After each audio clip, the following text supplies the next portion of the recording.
Good morning, everybody. Morning. Good morning.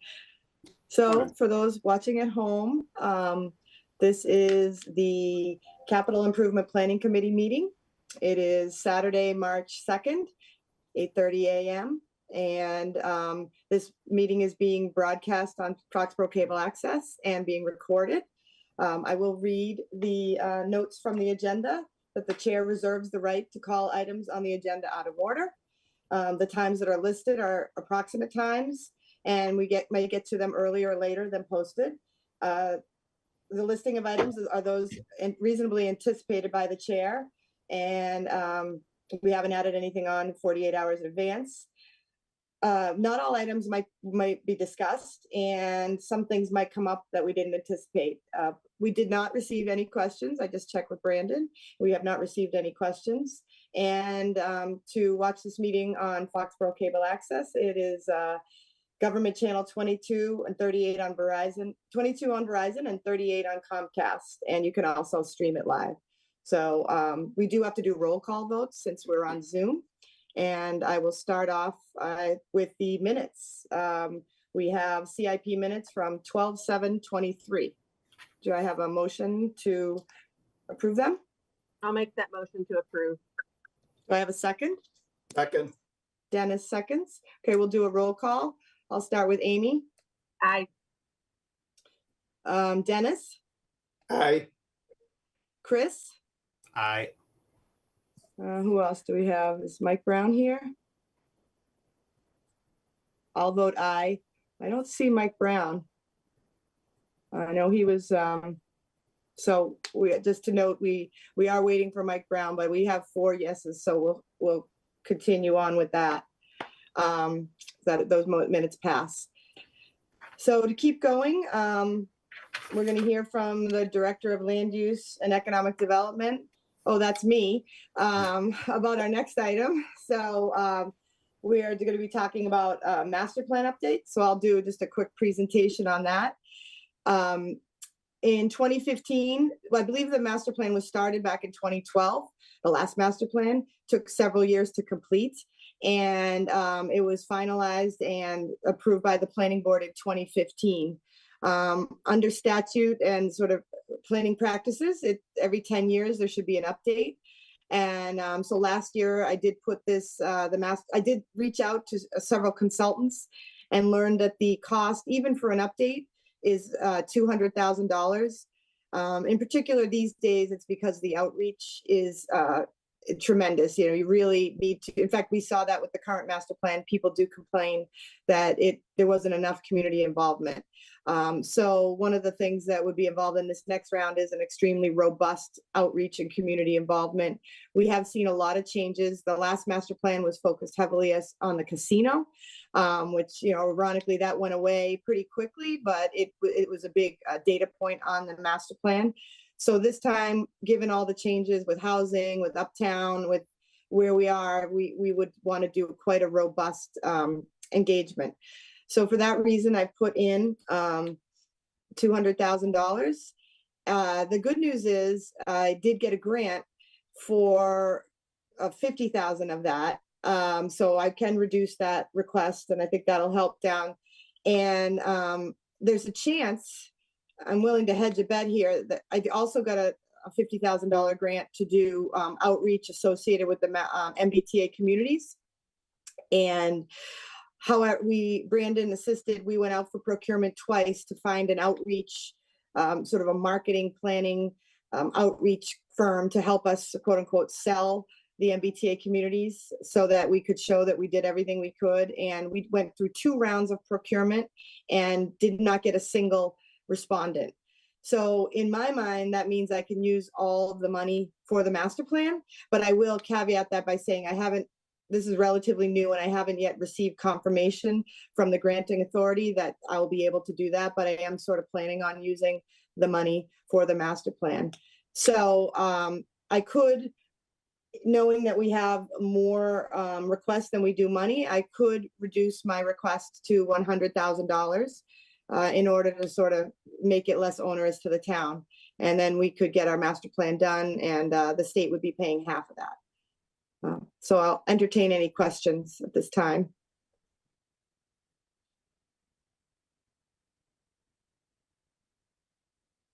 Hearing none. Dennis, did you have something? Hi, Yeah, Mike. I did. Thank you, Mike, for joining Yeah, I us. did. What would happen if this particular item was deferred to the fall? The challenge there is, and what I'm seeing is the competition right now. There's a fair amount of grant funding out there. I'm not sure we could get a consultant. If not able to commit to the whole project and break it down, I don't know that I'm going to get the level of interest. You know, if I do the full thing, I think it's a big project and a consultant would jump on it. My fear is if I do it, I put out a $55,000 bid for this outreach, which I felt like was an easy lift. And like I said, we did it twice and we didn't get a single response. So my fear is if we have kind of a smaller nut we're not going to attract the top-notch consultant. We're not going to be able to get this done. And we'll be dealing with a not lower caliber, but a less experienced, shall I say, group that is more desperate for work as opposed to the top firms that do cutting edge, fabulous master planning. And they kind of look at it and go, well, there's a risk you might not get it in the fall. So I'm not going to commit. So that's my fear, is because I did think of that, but that's my fear. Okay. Paige, Chris, did you have something? Is there a risk that we lose that $50,000 grant if we don't move it forward? Yeah, well, yes, I probably would find a way to do something, but again, I'm not sure I'd get a consultant to do it, and because it's so small as a small piece, and B, it could end up that we end up with one group doing this little portion and then have to go out and get a second. We wouldn't be able to do the full project and sign them, and then we run the risk of getting two different firms, and you know how that works. The second firm will come in and say, oh, well, the first firm didn't do it the right way, we actually need to do X, Y, and Z. And my fear is we'd end up duplicating efforts or not get a seamless approach where we would waste time and money because the first firm wouldn't do it the way the second firm wanted it done, if we even got anybody to respond. Okay. Anyone else? Okay, so moving on. We're a little early, but we're going to go over to information systems with Aaron. Aaron, would you go ahead and present your projects? Yes, good morning. How are you? So I'm presenting on the 2025 capital request for our network infrastructure capital improvement. So since approximately 2014, we've been operating a joint technology services offering to both the town and the schools. This request here supports all of the equipment and refresh for network infrastructure, the data centers, in a lot of the core systems that provide services across town. This request this year represents a UPS upgrade in our primary data center. That UPS was installed in about 2015. It's out of support at this point from the vendor. It's on an extended support agreement for this last year. The UPS system in the secondary data center at JPS was just recently replaced. That project there, it took about 2.5 years from the time we got funding in terms of being able to get delivery of the equipment and get the vendor on site to do the installation due to some supply chain issues with COVID. So that brings us now to the primary data center where that equipment is again coming out of support or end of support. Additionally, switching upgrades in both the data centers, the data center at Public Safety and the data center here. This past year, we've been migrating to the Azure cloud. It's a different topology in terms of accessing resources that are locally stored within buildings throughout the town to retrieving those items from the cloud. So we're looking to do some switching upgrades that are going to allow us to distribute the load to the internet and increase performance to the internet throughout the whole town at all sites. Other systems that we have are our email archiving system. This system was installed in 2015 again. Is coming end of support, as well as upgrades to the town's firewall. So those are the bigger projects that we're looking to accomplish, through the support of this capital plan. Again, these services and this equipment, they support both the town and the schools. And they really are kind of the foundation for a lot of the things that we do as we move forward. A lot of systems have converted or changed over to converged network-based systems. For instance, lighting control, HVAC, audio and video, a lot of these technologies, which used to be separate systems, they ride on top of our town-wide network. So that's my request. Thank you, Aaron. Does anybody have any questions? Just Aaron, this is seems to be an annual thing. There's always going to be upgrades that are needed, capital improvements on the IT side of things. Correct. Yeah. So this is, this is pretty much been an annual request. It's helped us get these data systems and centers in place. And then we continue to try to maintain them so that we don't fall behind. When I came on board, there was unspent capital funds and other budgetary support. There was approximately about $1.5 million spent in about a year, based on getting these systems up to where they should be, because they had been let fall behind. So the idea is to really keep these systems up to date, keep them under support. They're really critical in terms of our business continuity. I think we found with COVID, being able to quickly mobilize and be able to access these systems remotely, but then also just the increased reliance on needing to be able to have these systems for business continuity, right?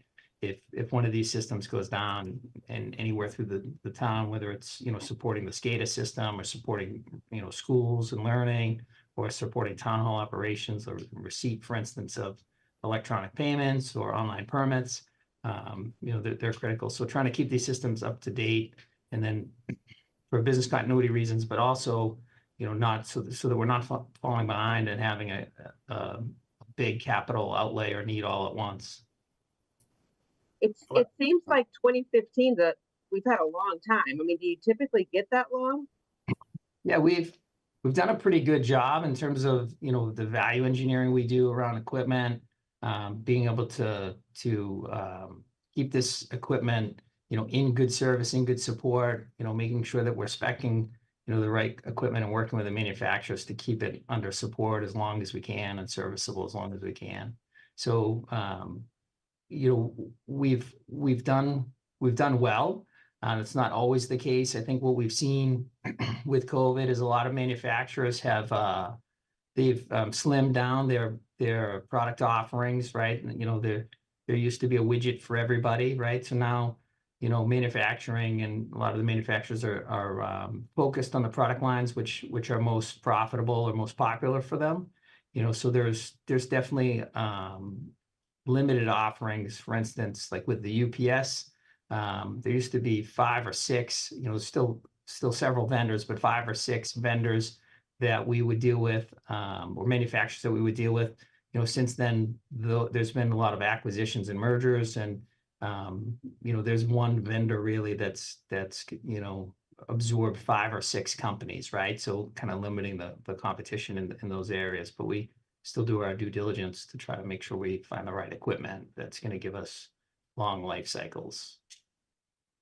Aaron, I think you said that the email system was end of life, and I think there was another one, email archive, and there was another one that was sort of end of life. Do you mean, are they at their end of the life? Are you losing support for them, or both? Or could you dive into that just a little bit more from a perspective of, extension potentially? Yeah, so the UPS system here in the primary data center, that's it's come end of support, right? So end of support through the manufacturer means that they're no longer able to offer a support agreement which includes both labor and parts. Mm-hmm. So then we're able to a lot of times get what they call extended service equipment agreements on these. So sometimes they are through the manufacturer, which they'll modify the agreement and they'll say, we'll give you support, technical support or labor, but we can't guarantee you parts, right? So there's no guarantee that the parts exist or we'll be able to get them.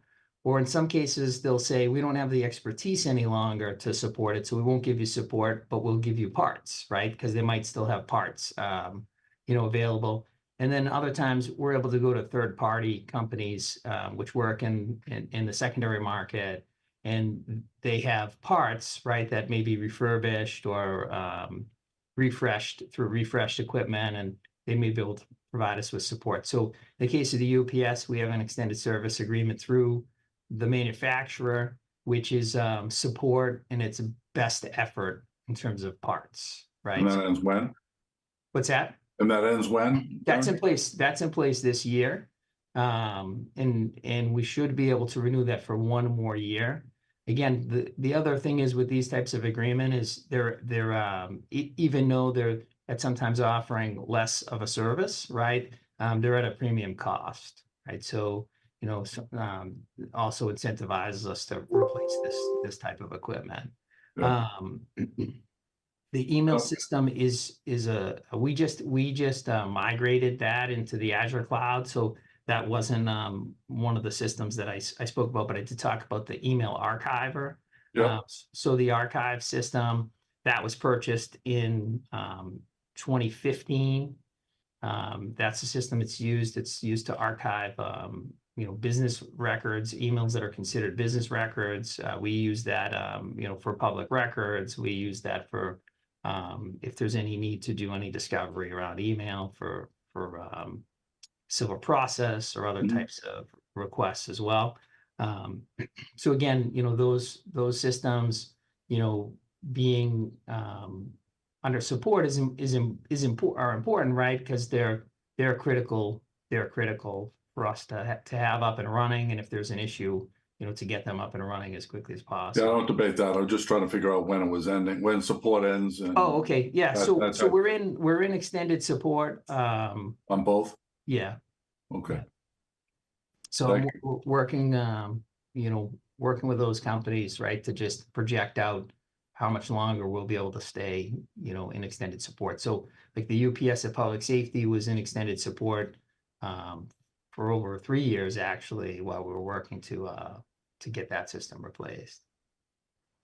Aaron, is this something that could, like Chris asked, is this something that could be deferred to fall or split up where you got maybe half now and half in the fall, something to that effect? Is there flexibility there, given workload and all the things that would come with? Yeah, so absolutely, some of these things we can defer. What I will say is again, there's been extended lead times on a lot of equipment and scheduling in terms of getting some of this work done. Two, we also have limits in terms of personnel, right? In terms of resources we can allocate at this. So obviously looking at what things that are priority, right? So like switches, we have switches in place, right? We're able to get replacements if we need to. But things like the UPS would be a priority, the primary data center UPS being, that's the power protection essentially for the, one half of the data center or the primary half of the data center. So wanting to. And Aaron, what component of the 200,000 is that? So that's about $100,000 right now. Okay. So, one of the things I will say with this too, we saw this with the UPS for the public safety building. When we had went through the procurement process for that, the quote was, I think it came in around 80,000. And so much time had gone past, right, with COVID and being able to get equipment. We had gone back out, right, to see what the cost would be. We saw costs had skyrocketed, between 30 and 35% on that. And we kind of lucked out. We were able to get the vendor to honor the prices that they had given us. But, so right now it's at about $100,000. Okay. Thanks. Great. All right, anybody else? I think we can move on. Let me just check and see what's next. Okay, now we're on, we're still 5 minutes early, but Bill Yukna, you ready to talk about schools?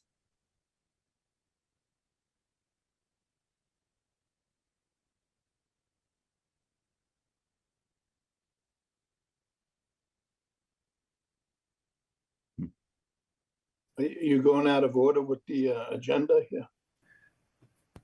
I'm looking at the agenda. I thought it went Aaron and then over to schools.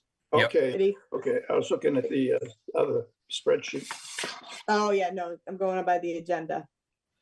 Can you Go hear ahead, me? Bill. Yes, we can. Okay.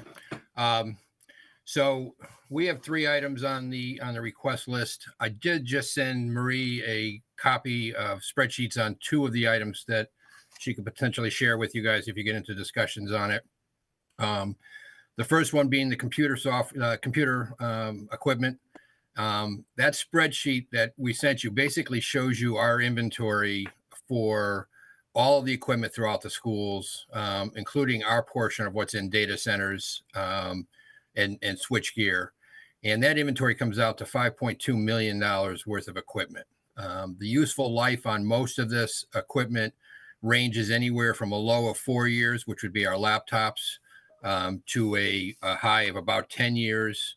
And when you do the kind of the replacement cost annual need, you'd see on that spreadsheet that basically we would need about $900,000 a year to maintain this equipment going forward.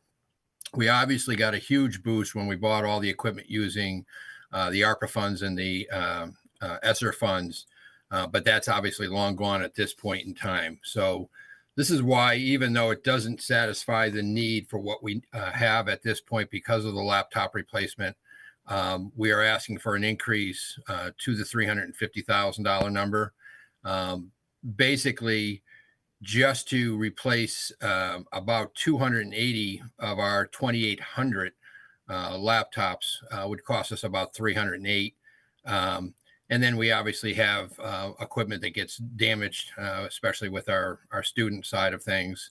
But that doesn't even count the rest of the stuff, our projectors, our printers, our AP equipment, our voice lift data, our switch gears. So we're going to be, this is a serious issue for the schools for a long time going forward, that we need to figure out a better funding source. But quite honestly, the 350, what we're hoping to be able to do is just do a couple grade levels a year and get into a cycle that hopefully that will keep us moving forward. We're obviously going to totally relook at our deployment on the elementary level.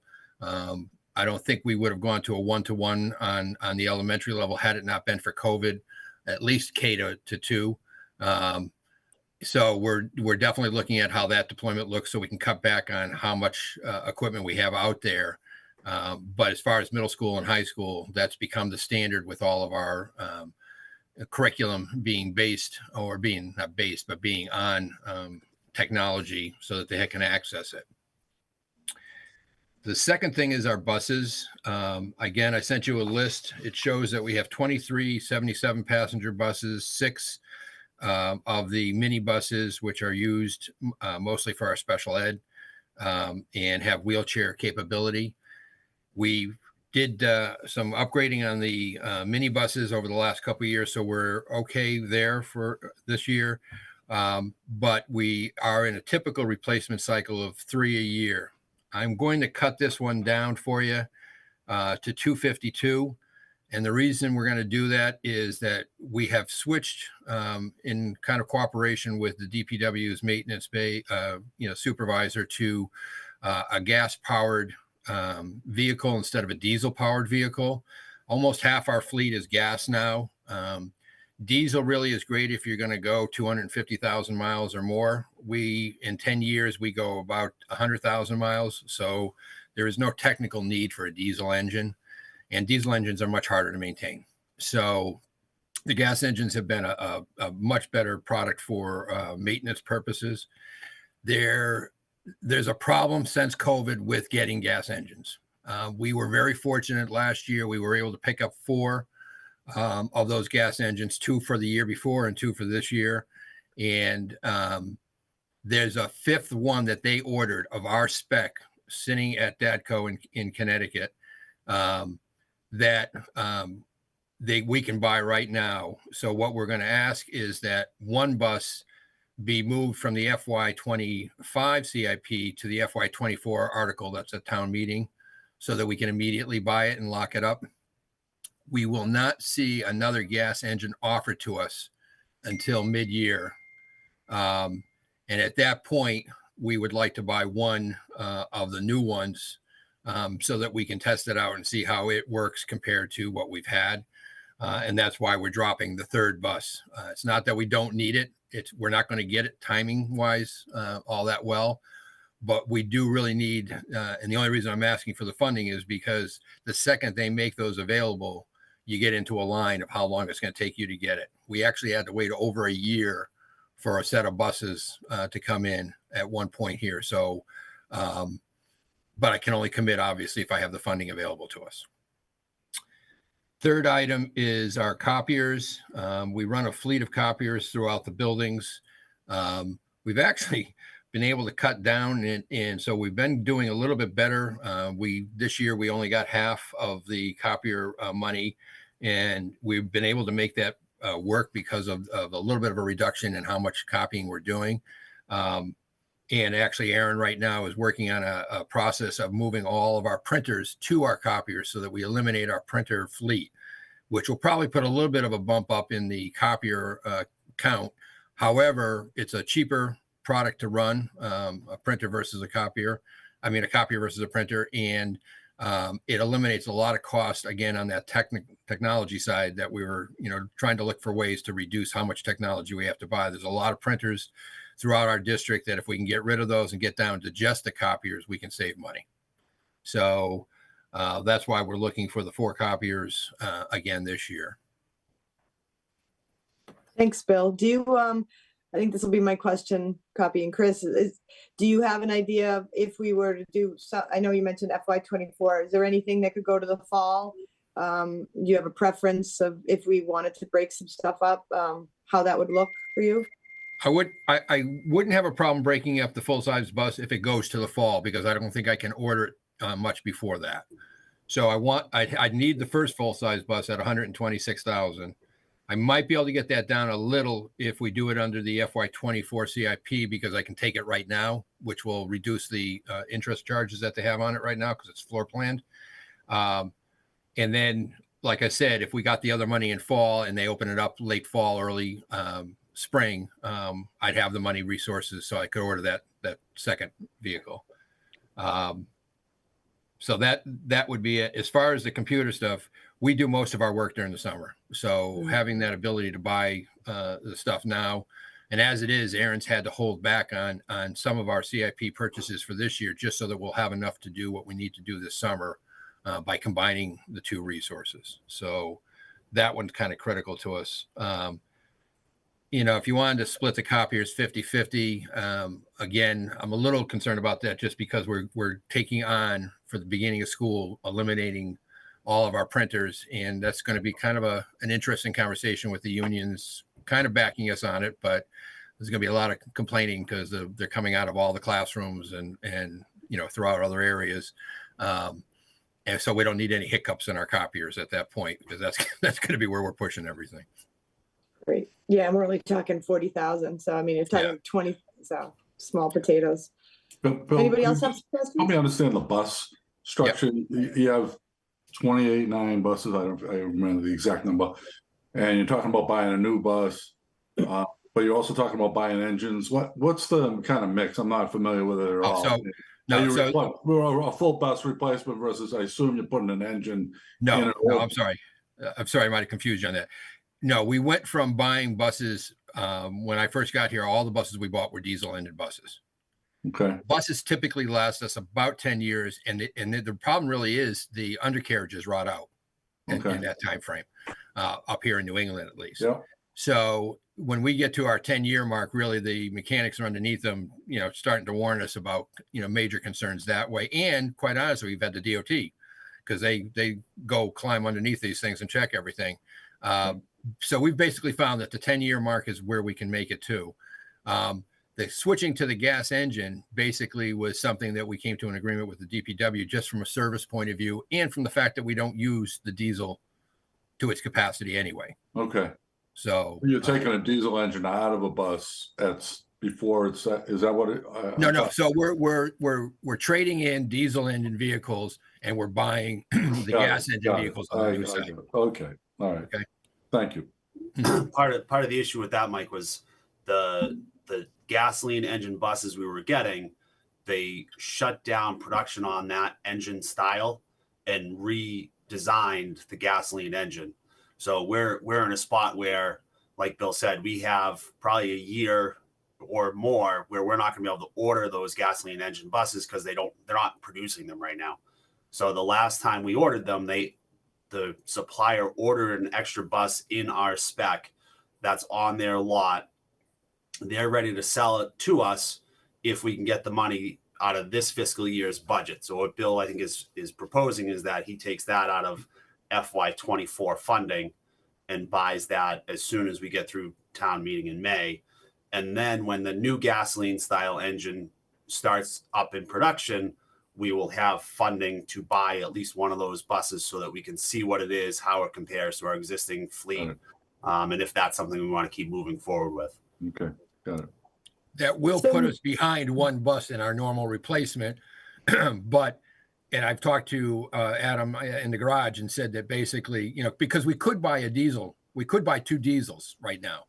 But, you know, Adam feels much more comfortable that the gas engines are the way of the future here. And so I've told him that just means you need to keep, you know, the fleet running. And we can't have any hiccups there. So I think that's, you know, he's committed to that. It's, you know, we will have a few buses that will be a little older than we want on the line, but we'll use those as backup buses, which we use for trips and when a bus does have to go in for service type of thing. So he's in line with that. So I think it's a good plan to go with. So Marie, I know you're here. Marie and Brandon are on, but off camera. Marie, are you able to talk a little bit about using FY24 funds and how that would work? Yes, so I mean, you're just shifting. We do have an article for the town meeting for a fiscal year 24 requests, which were deferred from last CIP meeting. So it would just be shifting. Is it 126,000? Yes. Bill? Yep. Yeah. Yeah, so we would just shift that to that other article, and then I know there's discussion of a subsequent meeting for those 24 requests. Mhm. But yeah, it's something that's doable. Okay, great. Thank you. Any other questions on this article? I've got one just on the technology side, Bill. You talked about the laptops having a lifespan of 4 years, which is, you know, fairly standard for that piece of equipment. And, you know, it's $500-600 per laptop. Is that something that could eventually be put into the operating budget for the schools, built up over time, where it doesn't really meet the lifespan, our 5-year lifespan for capital projects? I mean, it could. I think it's, I mean, the only other ones that I really know that do that are the fire department with their cruisers, have it within their operating budget versus a CIP thing. I think there's a downside to that too. It becomes, you know, kind of almost a hidden cost.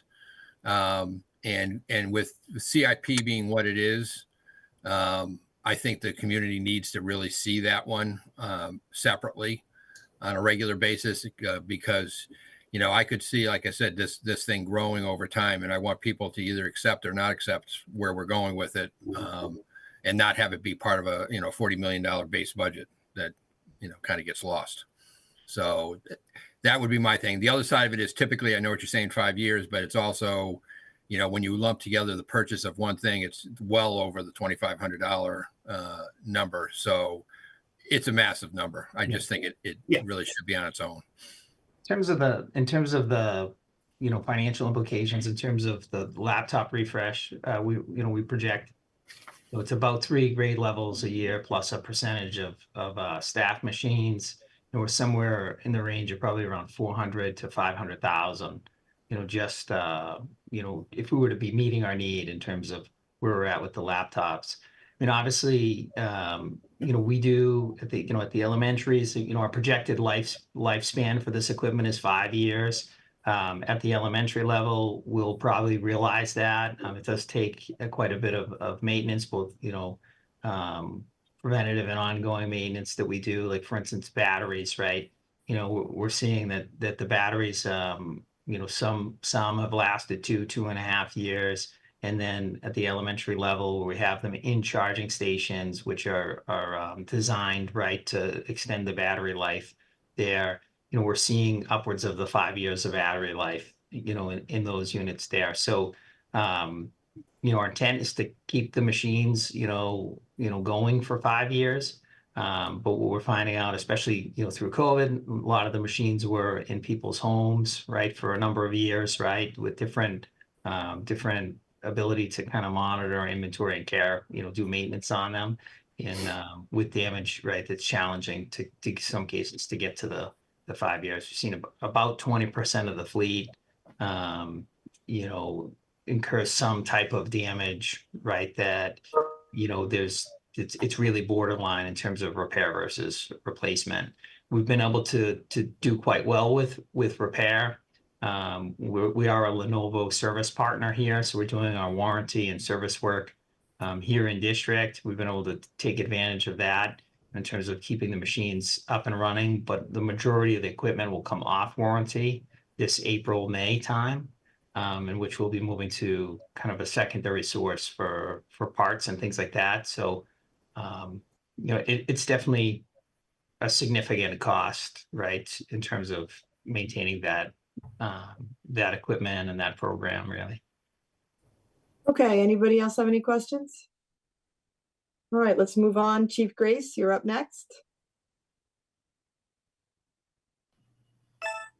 Good morning. Good morning, everybody. Would you like me to go in order and in regards to the items that were part of the packet, or does it any preference? Or Doesn't matter. all right, yeah, I'll just keep it simple and go that way. So there's several items totaling $223,000 that will need to come out of free cash that the police department's requesting. The first one is the firearm upgrade to the red dots. Currently, our firearms and all of our patrol rifles use this technology. And what we're seeing throughout the whole Commonwealth, throughout the whole state, is the red dot technology on the sights of the firearms is able to increase accuracy, identify backdrops better, and just allow the officers to stay on target faster. In order to do this, our current firearms, the slides will not accommodate these sights, because the slide is the moving part of the firearm. So we cannot just install the sights. We will be able to take our firearms, turn them back in. We will have to buy new holsters. We can reuse all the lights that are on the firearms, which will offset it. But the training aspect and the delivery of services and what we're seeing at the range and what the data is showing is the increased ability to use your firearm while moving under low light resolution is increased absolutely dramatically. So that's one of the items. I've already had all the officers, the firearms instructors sent out. They've all been trained, but within a department, you can't half train the department. You need one standard. And unfortunately, we're not a 41 police man department. We have to train every officer to the same standard. So now it's 70 firearms because all of the reserves officers have to meet this standard. So any questions on that? That's $75,000. Hearing none. The second part is the public safety server in the building. Believe it or not, it's already 5 years old. And Aaron has suggested, and the manufacturer has suggested at this point, we did have a failure in it, that it's due for replacement. Now, the server for the police department houses all of our video footage for our custodies that are held in the cell block, that being the most important aspect that we would not want to lose. We have encountered that during the booking process, now with our body-worn camera footage, that we are shutting off our body cameras when we bring a custody into the police department, because we could have 4 or 5 people inside the cell block for an hour and a half plus. That redaction time on every single one of those cameras is, it's not attainable. It's so massive. So what we're utilizing is the system already in the building, which has audio and video. So that way there's only one redaction per custody on one film. So we did have a failure on that. It is due for replacement. It's about as high liability as it gets when it comes to maintenance and records and any kind of situation that occurs and discovery for courts. We have to have it running and it has to be working. So that's due this year. Obviously, we've heard before there will be some lead time on install and purchasing, but we can absorb that. The third item will be the ballistic shields. Currently, the police department has 2 ballistic shields weighing 42 pounds each. Not usable, not deployable, and the average officer can't even carry them.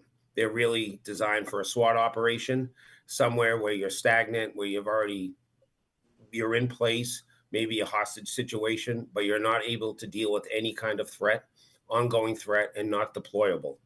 The Department of Justice gave us we rolled out a program. They gave us the max $50,000 grant to start purchasing these ballistic shields that would roll out in every single cruiser.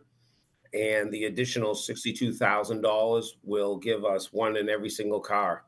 These are lightweight, 16-pound rifle-rated ballistic shields with windows.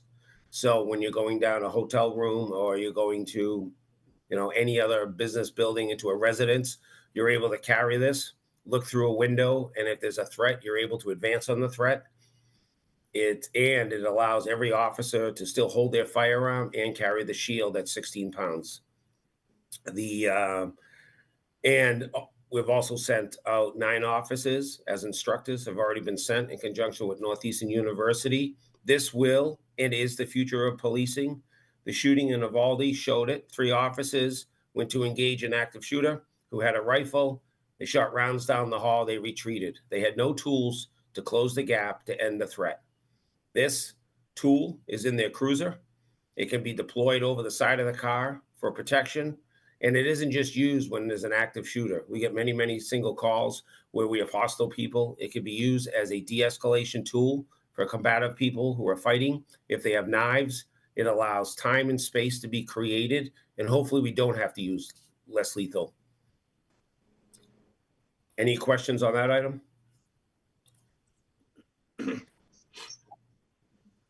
Nope.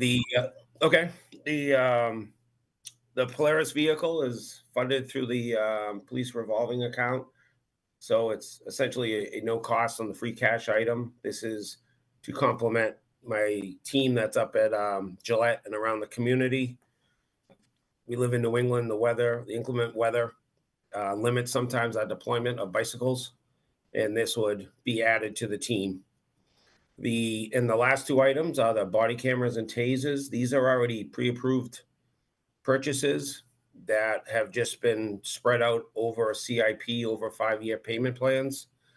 The first year, the body camera was paid for a grant. The second year, which is though it's on CIP, will be paid out of the ARPA funds. And I believe the third year between ARPA and the grant will be able to be paid for the third. Great. Anybody have any questions on any police purchases? It looks from the list to me that all of these are real safety issues. Wouldn't make any sense to defer them to the fall. Dennis, I really, really appreciate you making that comment. And I do want to highlight in 2021, the police department asked for nothing. 2022, we asked for nothing. So my requests historically are not that high, but these are must items. These are how the offices, the saying is the most effective shield is the one that you actually have with you. If you don't have it, you can't use it.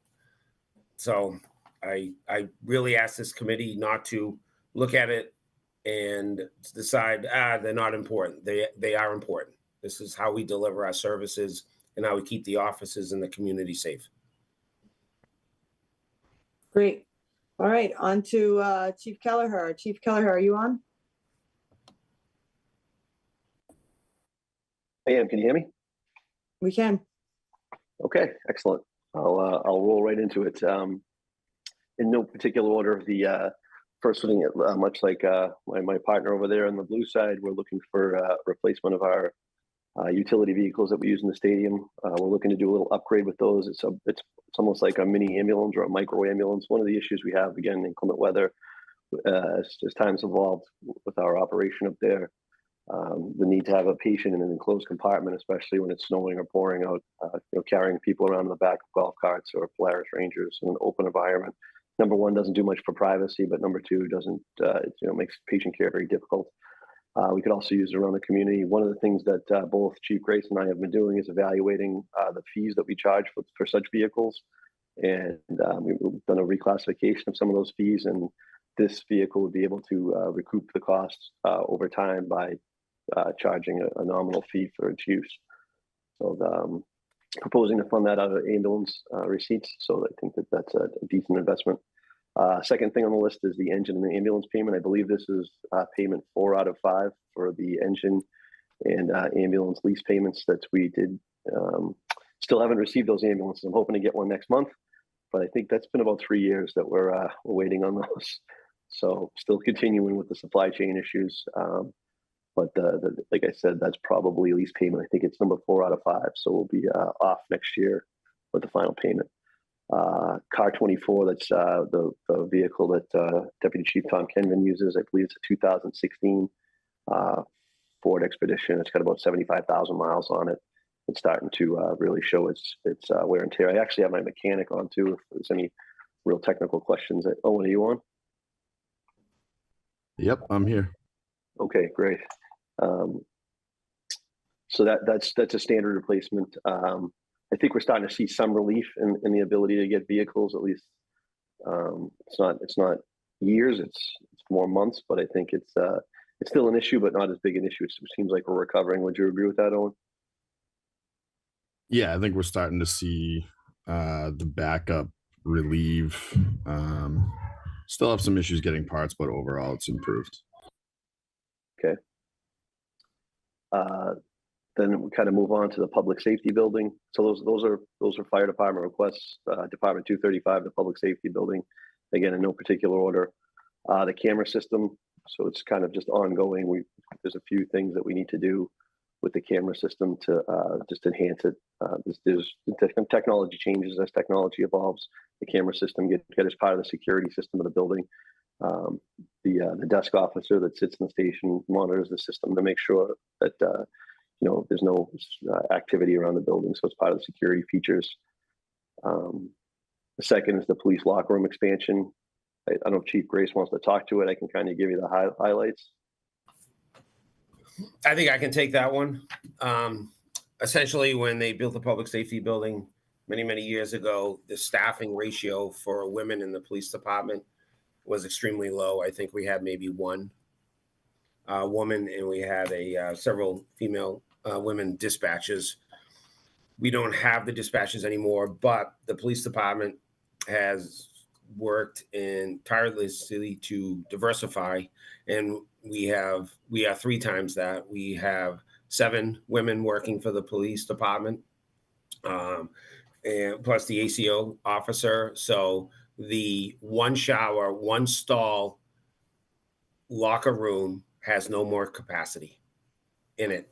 So I want to thank Bill Euchner, working with the former designers of the building, identified a process of pushing the women's locker room into the men's locker room, and then pushing the men's locker room out 24 feet, which will satisfy future development for hiring for women in the police department, satisfy the staffing for the men, and also identify a gender neutral area if we were forced to move in that direction for a 3rd locker room, utilizing some of the current space.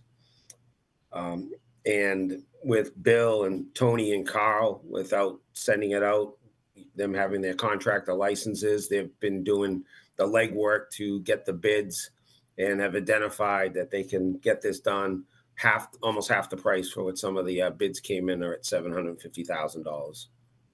And that's essentially where we're at with that. So it's a big ticket item for sure.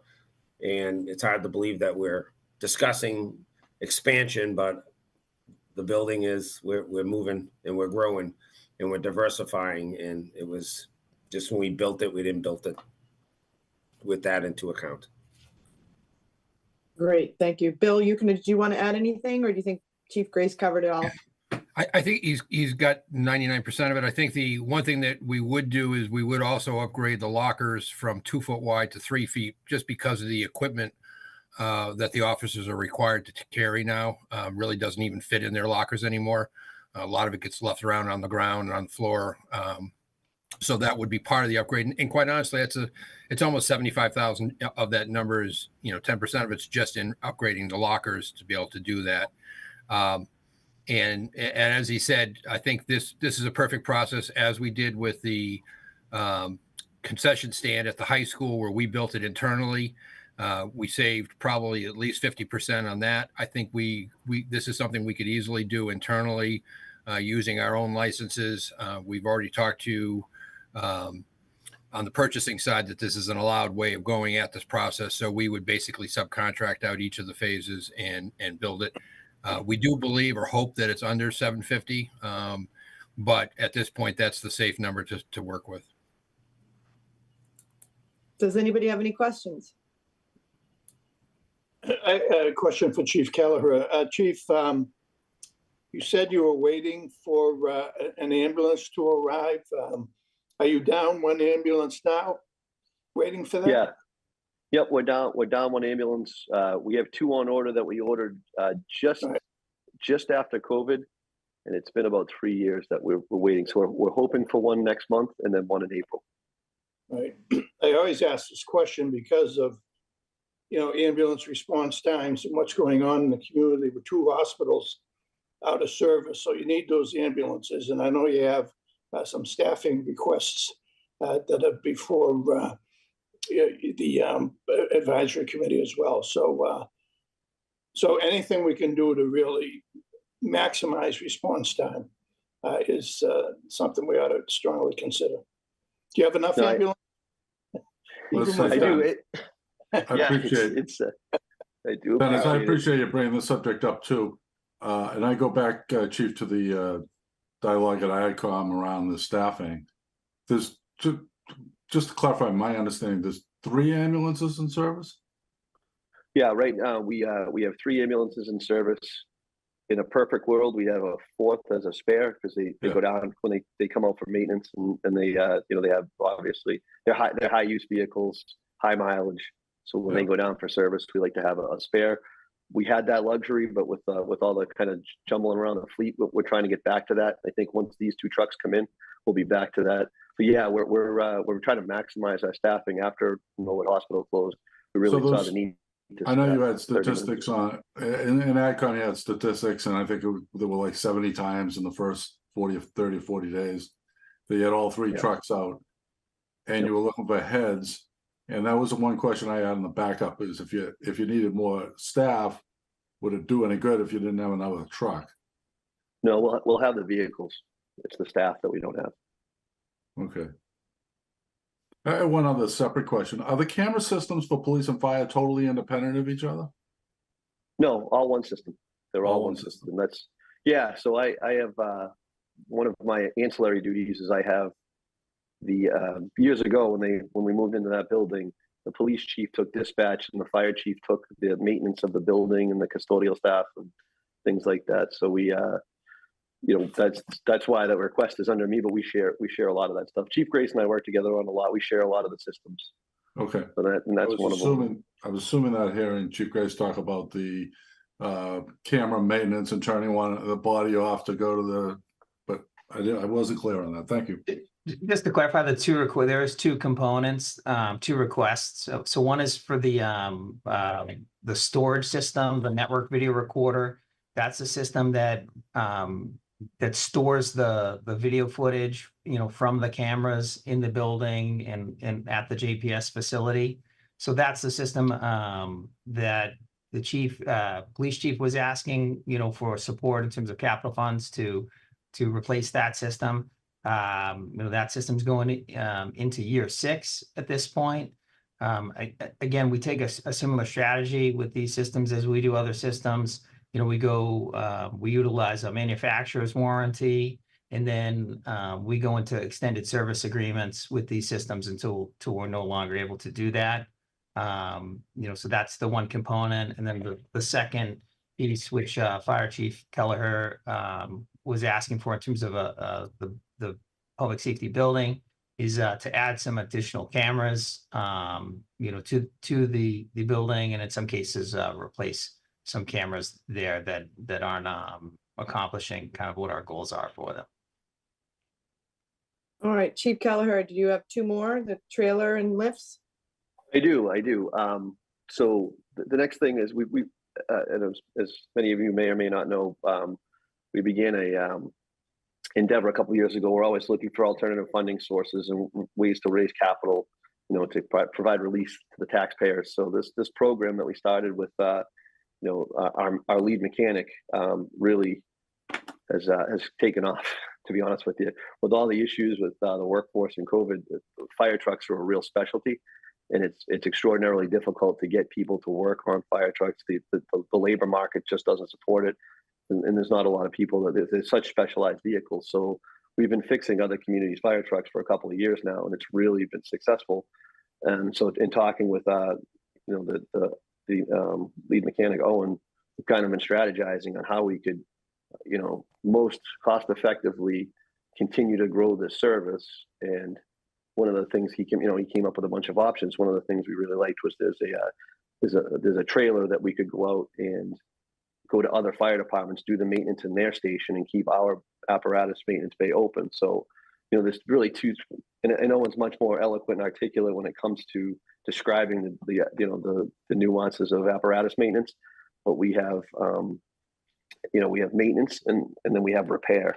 A lot of times when we're doing apparatus maintenance and changing the oil and doing our NFPA checks, we end up finding things that are wrong. The truck needs to be fixed. So the trucks end up in the apparatus bay. The apparatus repair bay, and it sometimes it can occupy it for a while. So a lot of times those two conflict. So one of the ways we wanted to deconflict that was to be able to go out to other departments and do that with this trailer that would carry oil and all the necessary equipment to do preventative maintenance. It would take that off our site. So Owen has a staff of about 4 part-time firefighters that are all certified to work on fire engines. So we could use in-house labor to complement this. There's really the labor cost is all billed out. So there's really no additional cost other than this. And correct me if I'm wrong, Owen, I think we had that when we really analyzed this business model, I think it was about two and a half years where we start to turn a profit from this initial investment based on the number of customers we have today. Correct. Yes. About 2.5 years before it would start to free and clear generate income for the department. Okay. And where are we in that 2.5 years, if I could? It would, if we would order it, it would. 2.5 years from the purchase of this trailer. Yes. Did I miss anything, Owen? Is there anything you want to comment on? No, I think that pretty much sums it up. I think for a visual for anybody that's confused on the premise, it's the simplest, easiest way for us to maximize the utilization of our current resources. It's akin to if the dealership came to your house and changed your oil and serviced your car in your driveway and then left. It's kind of the same premise. Great. So, and it certainly makes us more versatile too. We can, it makes us more agile. We can move around and kind of, do different things. When we go out to other towns or service their equipment engines now, does that go to a dedicated fund that you guys can then reuse, or is that? Yep. So, that's that's a good question, Chris. And that's one of the I forgot to highlight this. One of the issues we have is kind of we're maxed right now. So we generate about $300,000 in revenue and gross, a little over $300,000 in gross revenue. I think about 180 of that is like net income. Owen's salary comes out of that. We pay for different equipment out of that. It helps support our own maintenance program. One of the big benefits Foxboro has is we have dedicated mechanics that are there to fix our equipment at a moment's notice. But yeah, we have a fire stabilization fund. You'll see at town meeting there's 2 articles for fire stabilization fund to reallocate that back to our budget. And again, that's really a bonus to the taxpayer because that's not something that's not on the back of the taxpayer. We're generating that revenue internally. What would the chief? What would be the equipment? Do you guys have a number on the 300,000 is annual? That's about, yeah, annual gross income from the program. And how much do you guys spend on parts and like? I assume that's embedded in the 300,000 you're charging the other towns. Yeah. So we have a sliding scale of we have pretty good. Owen's very shrewd and drives a good bargain. So when he goes out, he has a lot of relationships from his, his career as a mechanic. So he goes out and he negotiates, the best deal possible, and then we add a little on a sliding scale upcharge for whatever, depending on what the part is.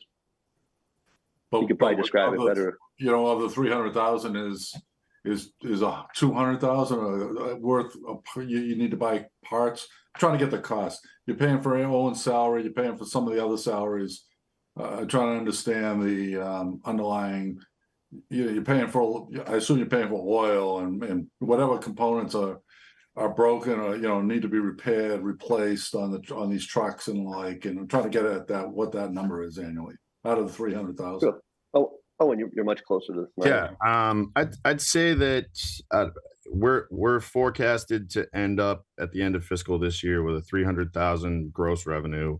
Of that, I'd say we're operating at like a 56% margin. So free and clear net at 56%. So parts cost, I think this year is on track to be 82,000. And then like the chief was saying, we have a matrix that the system I use to track and invoice and bill all our partner communities applies an automatic markup to whatever parts we buy. So we're making a modest margin on all our parts to accommodate for the time that we can't bill that we spend purchasing those. And then we're also making revenue off our own labor.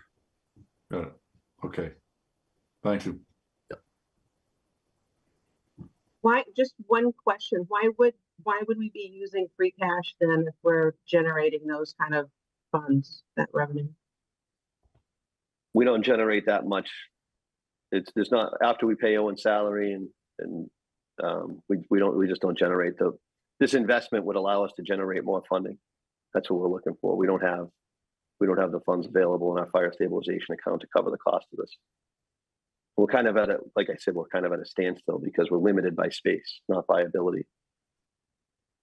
So to clarify, Chief, with the trailer, by being able to take it off site, you anticipate being able to grow the program. Your revenues would, and you said it would pay for itself eventually. So it's basically, this allows you to be off site, go to other communities, do the work there, build them more, and then hopefully in a couple of years it will have paid for itself and you'll continue to produce more revenue and grow it. That's correct. Yes. Okay. Now, same question I've been asking, is there anything you could defer in this program in your budget that would give us some breathing room this round? Yeah, I think in talking with Chief Race and Assistant Chief Buckley, who kind of maintains a lot of he's kind of our technology liaison. I think we could defer the upgrade of the camera system to the fall. And I also, in talking with Owen and prioritizing the lifts for the mechanics bay is the next thing I was going to talk about. Those are pretty much at end of life. We had a failure. It was difficult to get the parts. I think they're in decent shape. Is that still the case, Owen? What's your opinion on that? Yeah, they're original to the building, so they're from 2008.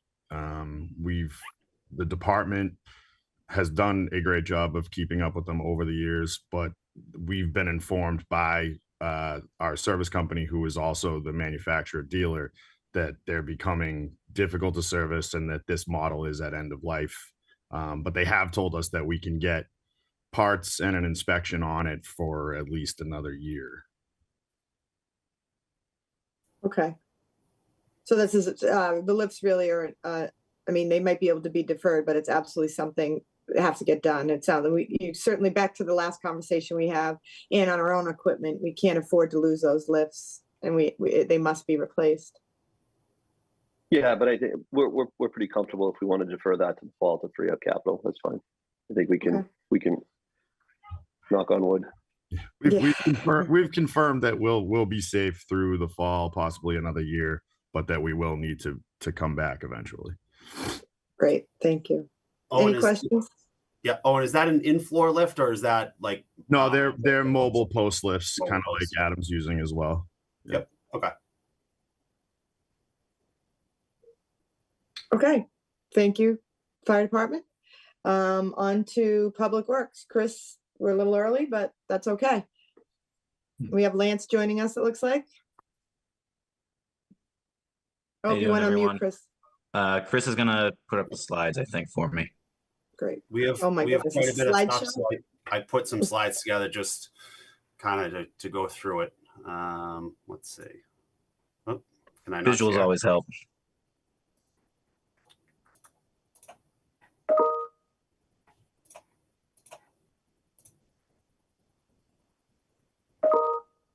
Doesn't look like is Mike running this for us, Weber? Does he need to give me permission to share? Yeah, I don't know. He left earlier, but I'm not sure if he's monitoring. Let me see. You can run without it, I guess. Yeah, you might have to go without. I don't want to bother him. Here we go. Oh, there you go. All right, let's do this. All right, can we see that? I can. All right. All right, so we'll run through it. All right, so first item, we have a 16-foot Toro Groundmaster mower, and this is replacing a 2015 16-foot mower.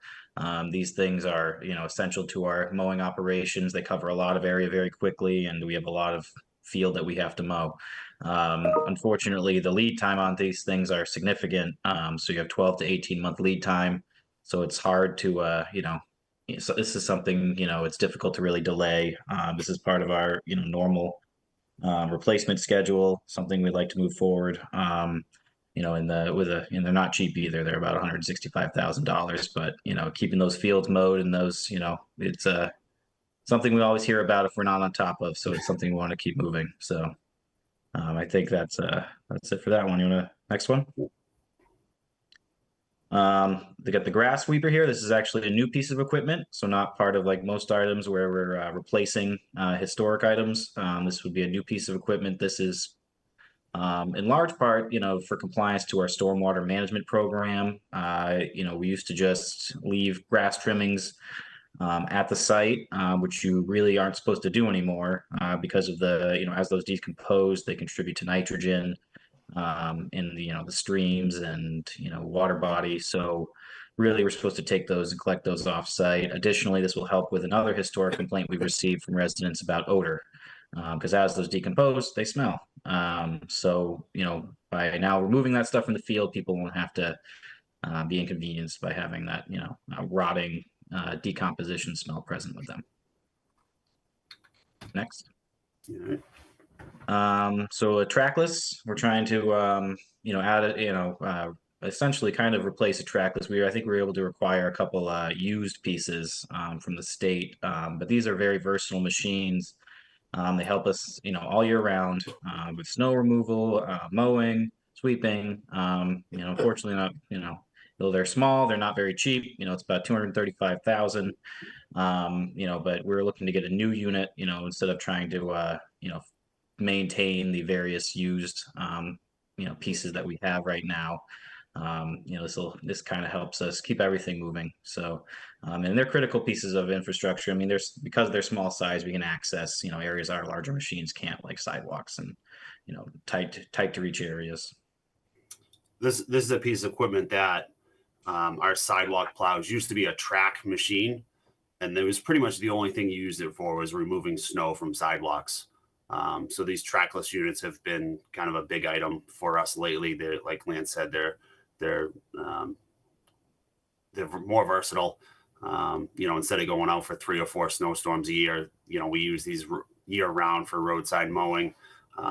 We have broom attachments so that, when we can sweep sidewalks and construction debris up, we can use them for that as well. So they're really a year round piece of equipment for us now. So this is the Max 6-wheel dump truck. This is one of 2 behind schedule dump trucks for the highway department. Replacing both are replacing, I believe, 2005 dumps, which I think got pushed off in previous years. So, I mean, these are pretty vital. Again, we use them, you know, one of the big things they, you know, are used for is salt, you know, and, you know, as we're not able to salt the roads effectively, that means, you know, ambulances can't get where they want to go. People can't get to their jobs. So, you know, a pretty vital piece of equipment. And as you can see from the pictures here, that, you know, salt has its exposure over the years has its wear and tear. As you can see, the corrosion on the metal on the underside of this dump truck here. Looks like, you know, we have, you know, there's potential for a little bit of cost savings if we are able to reuse the slide-in sander from truck number 2. But you know, ideally we would replace that as well. Yeah, so these trucks are past due. I know we've come over the last 8 years now looking for these larger dump truck replacements. I think we've replaced 6 of them. These are the last 2 in the fleet that are part of our snow and ice operation, as well as, you know, daily use for hauling material throughout the year. These you know, 2005, by the time we get a new truck, this truck will be 20 years old, which is really beyond where we want to be. These size trucks should really be every 12 to 15 years getting replaced. So we're trying to work on that schedule with these last 2 replacements. Here's the so this is another Max 6 wheel dump truck replacement. This is for Tree and Park. So this is actually replacing a 2008 one. So this is actually kind of on schedule. But still, you can see the wear and tear, the rust and corrosion, how the metal's being chewed away over time. So this is, you know, so this is, you know, not the full sanding equipment. So it's only 270,000, I think, Chris, right? So that's part of the cost savings there. Yeah, this one has a larger body to it. We use this for a lot of our tree removal. So instead of chipping or cutting up those stumps, those logs, when we're taking larger trees down, you know, we can fit 12-foot logs into the back of this truck, which helps expedite that process and get us off the road and out of the way a little bit quicker. So we kind of already ran through this, but same deal on truck 4 here. You know, it's a, you know, critical piece of infrastructure. You can see the corrosion on the tank from the salt exposure. I mean, unfortunately, just by the nature of the work it does, these things are, you know, exposed to a lot of heavy corrosion, and you know, they get eaten away over time. So definitely want to, you know, prioritize the replacement of these dumps. And we have here just you know, a regular replacement for a 2013 Chevy 3500. It's a daily use vehicle for Tree and Park, and you know, we use all of our, you know, all our trucks like this are used for plow operations and snowfall. So you know, all our guys are out there. You know, all our staff participates. So it's good to, you know, we want to maintain our own infrastructure, so we're not too reliant on you know, outside contractors to do this kind of work too. And these are things that, you know, some of these pictures show the kind of the surface rust that we're getting on these trucks, but similar to the school buses and what police and fire experience is that, you know, it's really the underside of these vehicles that start to rot through the frame itself, you know, just due to where we live. You know, the days of just putting sand down on the roads are gone. You know, everything is salt. Everybody wants to see black roads when we have snow on the ground or ice. And, you know, unfortunately, the vehicles kind of take the toll on that. So while you're just seeing pictures of the surface rust, it really is the frames of these trucks that are falling apart. Did you want me to run through this, Chris, or would you prefer to do this? Yeah, I can touch base. So that kind of takes care of the general fund equipment side of things. You know, the last item is the facility renovation project that we have. So we are looking to expand our DPW facility. We would relocate our vehicle maintenance bays over to that new facility. We would also have an interior wash bay that will meet our stormwater standards. It also has large site improvements. The bus parking would get relocated on site, but kind of pushed into the Pine Grove a little bit and relocated over there. And then one of the big items we have is a new fueling system for the town. Right now, the only fueling station in town for all the town vehicles is here at DPW. So this would give us new above ground diesel and gasoline tanks and pumps. You know, we're looking at a canopy with fire suppression system on that as well. We're also looking at, with existing funding, renovating the existing building, new HVAC, new roof, exterior block repair and paint. This is stuff we already have funding for. But just wanted to kind of highlight that we're taking care of the existing building in process of trying to get an expansion on that facility. Talking to the engineers as late as yesterday afternoon, that cost, every time it continues to rise. Their latest cost estimate was actually 15.9 million. There is a large contingency in that. The bids are due April 24th. So prior to town meeting, we would actually have a bid in hand with a contract ready to go. Unfortunately, one of the things we're up against is the timing. The ballot vote, that language and dollar amount is required by the end of March, which we will not have in time for. However, when we go to town meeting, we can have that dollar amount as part of the motion. So I think for, the recommendation of this committee, we're going to, err on the side of caution. That's the number that would likely go to Bob Cutler for a ballot vote in the first week of May. And then we could have a final number, contract number in hand when we go to town meeting. So we could hopefully reduce that number down. Just quick, I did throw some slides in here. So one of the things you'll see is the new maintenance bays with the vehicle wash bay. You'll see the bus lot gets pushed over, the parking gets realigned. They'll have their own entrance and exit into that bus lot now, reduce conflict coming through the fueling island. And then this is kind of the interior. We would end up with an in-floor lift. We'll utilize the existing lifts that we have. We'll move them over to the new bays, but really try to get a state-of-the-art system for the mechanics that we have, maintaining police, school buses, all the DPW equipment and everything else we have. And this is just kind of the exterior view of what this addition would look like. So we'd have our wash bay on the closest end to the street. 2 bays would be just pull in, and then we'd have 3 pull through bays. So pretty significant upgrade for us. Definitely something that's past due and needs to happen. We have a lot of OSHA standards from DLS coming through to us now that we just don't meet in our existing facility. So this helps us do that. I think as far as general fund goes, this falls into our general fund request as well. So roadways, Lance, if you want to touch quick on our pavement management program. Sure. So thankfully this year we have an influx of, additional funds that are coming into our pavement management program, which is going to definitely help. Between the fair share funding, which is, I forget if it's the millionaire's tax or the billionaire's tax, exactly how that was written, but a portion of that is dedicated to, roadways, which is great. So now we're gonna, this new total of around 1.3 million we're looking at actually puts us right on target for our maintenance budget, probably where we should be annually. And we now have, unfortunately, we haven't been there historically. We've kind of been stuck with only about half that, with just the Chapter 90 funding. This is not enough really to, pursue new construction at the level that, we've kind of seen at, the last town meeting and stuff that have been discussed by some residents. This is really kind of on target for maintenance, what we have with, between our 95 miles of roadway and 72 miles of sidewalk. This is just, this is kind of, based on our estimates, enough just to, start really maintaining that at an efficient level.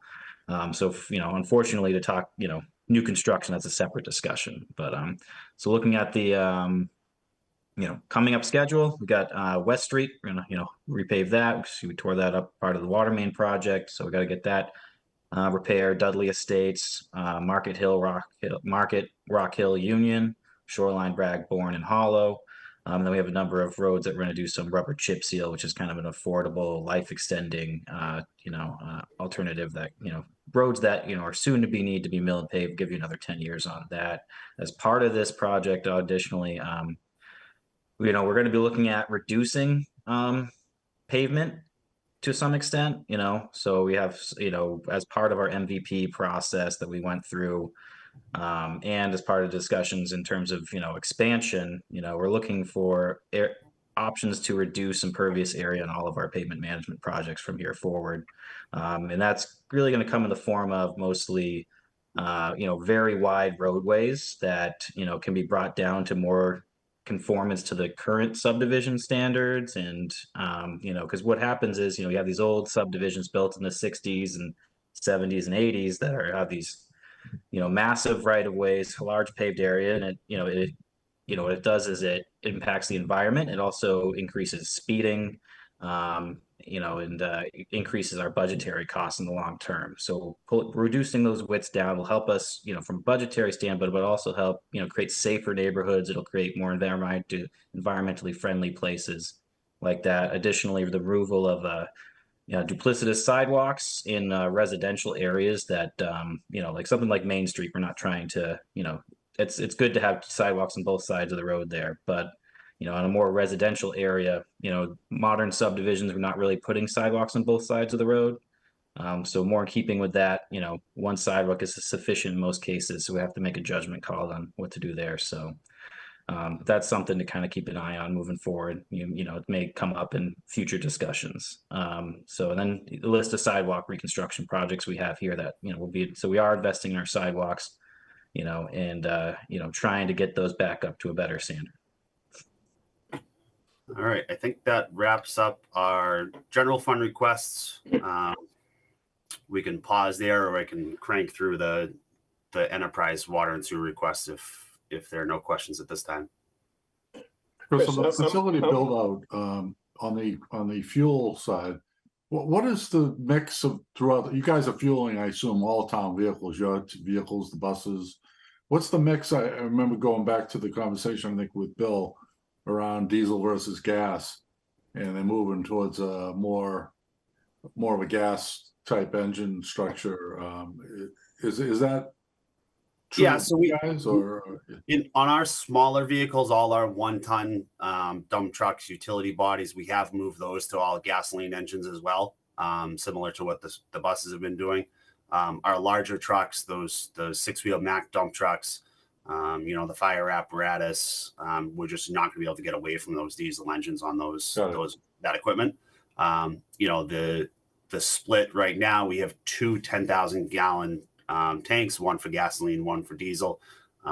That's our plan, is to put those back as is. They'll just be above ground.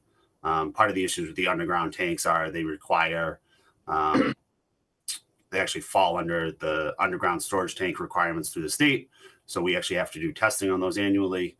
The tanks that we have in the ground now are more than 30 years old. So the state recently came out and said that we need to insure those tanks. Unfortunately, because they're more than 30 years old, we can't get insurance on them. So the town has actually gone out and said, we are financially stable. If there's an issue, we have the ability to, take care of that. But that's kind of a short-term solution as we work to get these tanks above ground.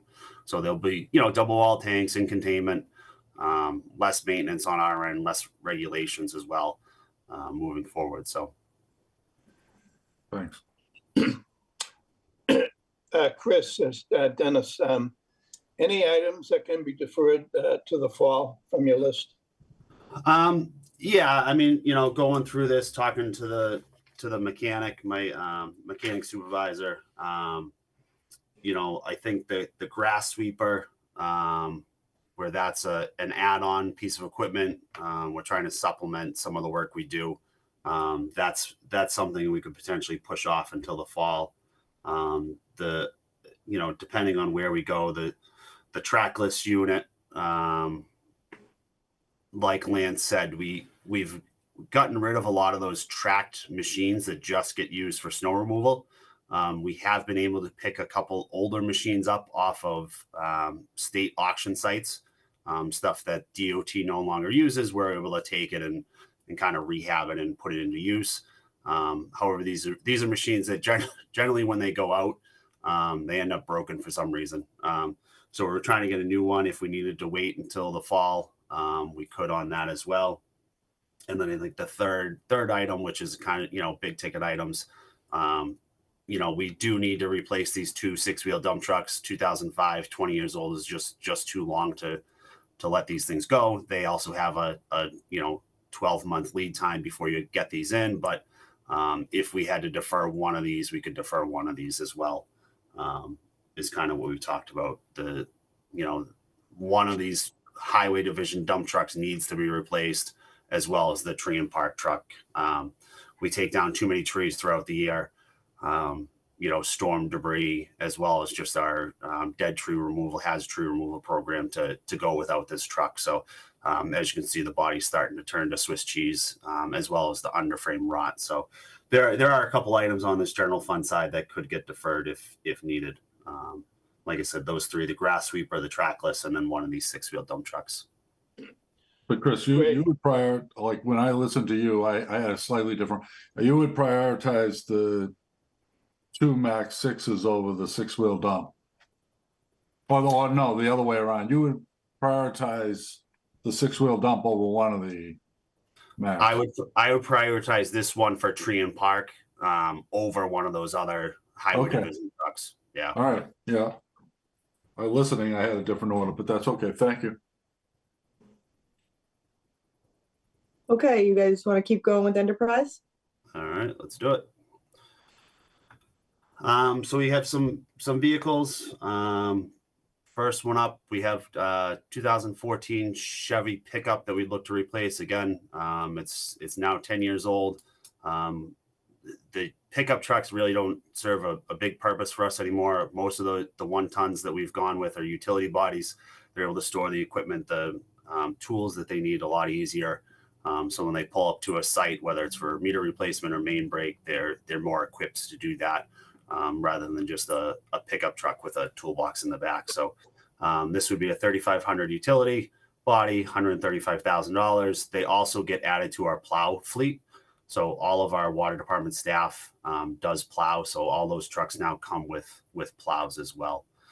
And as you can see, this one's starting to rust through. It's been in a couple accidents. So it's been repaired, but it's coming due. We have a valve trailer. So this is something we originally bought back in 2013. So this was actually prior to my arrival. This is something that we have over 3,400 valves, gates in our system. We operate those gates as part of our annual program. We do hydrant maintenance, we do our valve system maintenance, and our flushing program kind of all in one. So these are gates that get operated on an annual basis. It used to be 2 guys with breaker bars walking in circles to open and close these valves to exercise these things. So this is really a lifesaver for the staff. You can program this thing through a computer for torque, so you know how much torque you're actually putting on that valve, so you're not snapping the nut off and breaking those valves. It's a pretty good piece of equipment. It also comes with a Vactor component to it and a small jet.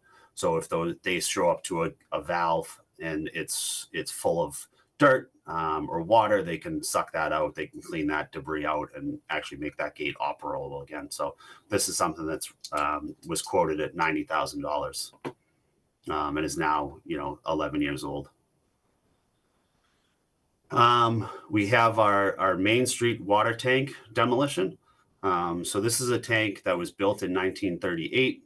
It's been offline for 6 years now. We were waiting until we had the second tank up on Hill Street complete in order to remove this and demolish this tank. We have completed that Hill Street project, so this tank is now due to come down. We've done some initial work to put a scope together as far as demolishing this tank. Unfortunately, what happened was it came with testing the paint on the tank, and that tank came back with lead and some PCBs and some other hazardous materials. So the tank itself will have to be demolished as a hazardous material. Along with that, we did some soil sampling around the site itself, and there's some contamination in the soil itself around that tank. So we're going to have to do some remediation on that site once the tank comes down. So instead of, 8 years ago, somebody said that we could probably take it down for the scrap of metal. We're now looking at a $350,000 request to remove this tank. There is some work with Mass DOT because they have their microwave antenna. You can see the small building to the right of the tank in the picture there. They actually house some radio equipment on that site. So they're working to remove that, at least on a temporary basis, and then we'll need to figure out what we do with that site after the fact. This is something that they would love. DOT would potentially like the property to put an antenna up there to continue their operation as is, but that's something to be determined what we do with the site after the fact. Our PFAS treatment plant, we have FY24, we funded the design of this PFAS treatment plant. We are in line. We have been approved for an SRF 0% loan for up to $14 million to build this plant. EPA has reduced the standard for PFAS down to 4 parts per trillion. Just as we thought we were good under Mass DEP standard of 20 parts per trillion, EPA came around and said they were going to reduce that further. So we got in line with SRF loans. It is a 0% interest loan, which is good for us, although it is still an expensive item. We are looking at having this designed this fiscal year and then going out for construction and having that under construction in FY25, hopefully online sometime in calendar year 25. So this would actually go down at the Chestnut Street Pumping Station Road treatment plant. This would go in line with the existing treatment plant that we just completed 3 years ago. The building itself is actually bigger than the plant that we have, just with less technology. There are 4 filters in the plant that would remove that PFAS. This is something that's going to be an ongoing issue for us. It's not just the construction of these, it's then the ongoing maintenance of these items. The activated carbon in these plants, we expect will need to be replaced every year, if not more frequently or less frequently once we get that going. So the operating expense on these is going to be, anywhere from $300 to $400 to potentially $500,000 a year on these PFAS treatment plants. Water main replacement. Chris, I'm sorry to interrupt. What's the payment? What's the terms of the loan? So it's a 20-year term. 20? Yep. Flat? 20 divided by 14 million flat payment? Yep. 0% interest. Yep. And there's supposedly some principal forgiveness on these PFAS loans. We don't know what that looks like yet. It could be, maybe it's $1 million a year, or sorry, $1 million off the top. But we don't know. We won't know until we actually sign the loan, which would probably happen sometime after July 1st. So it's possible that loan is a little bit less, but this is what we've been approved for. Okay. As part Something of close to $1 million, like approaching $1 million in annual payments on the loan, right. too. Plus Yep. plus the 300 to 500 to maintain it. So probably over $1 million to operate this thing on it for the next 20 years. And this is one of potentially 3 that we're going to have to build. So, Chris, is this paid through water receipts, or how is it repaid? Yes, this will be paid through water revenue, water receipts. Okay, good. What would that amount to, Chris, in a bill? Is that a 2% increase, a 20% increase? So when we went through our rate setting for this time last year for FY24 and then looking at FY25, we increased the rates 12%.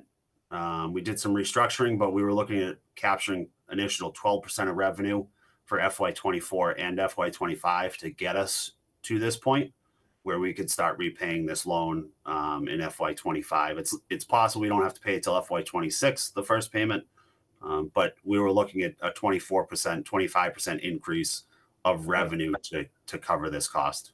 Yeah. Okay, thanks.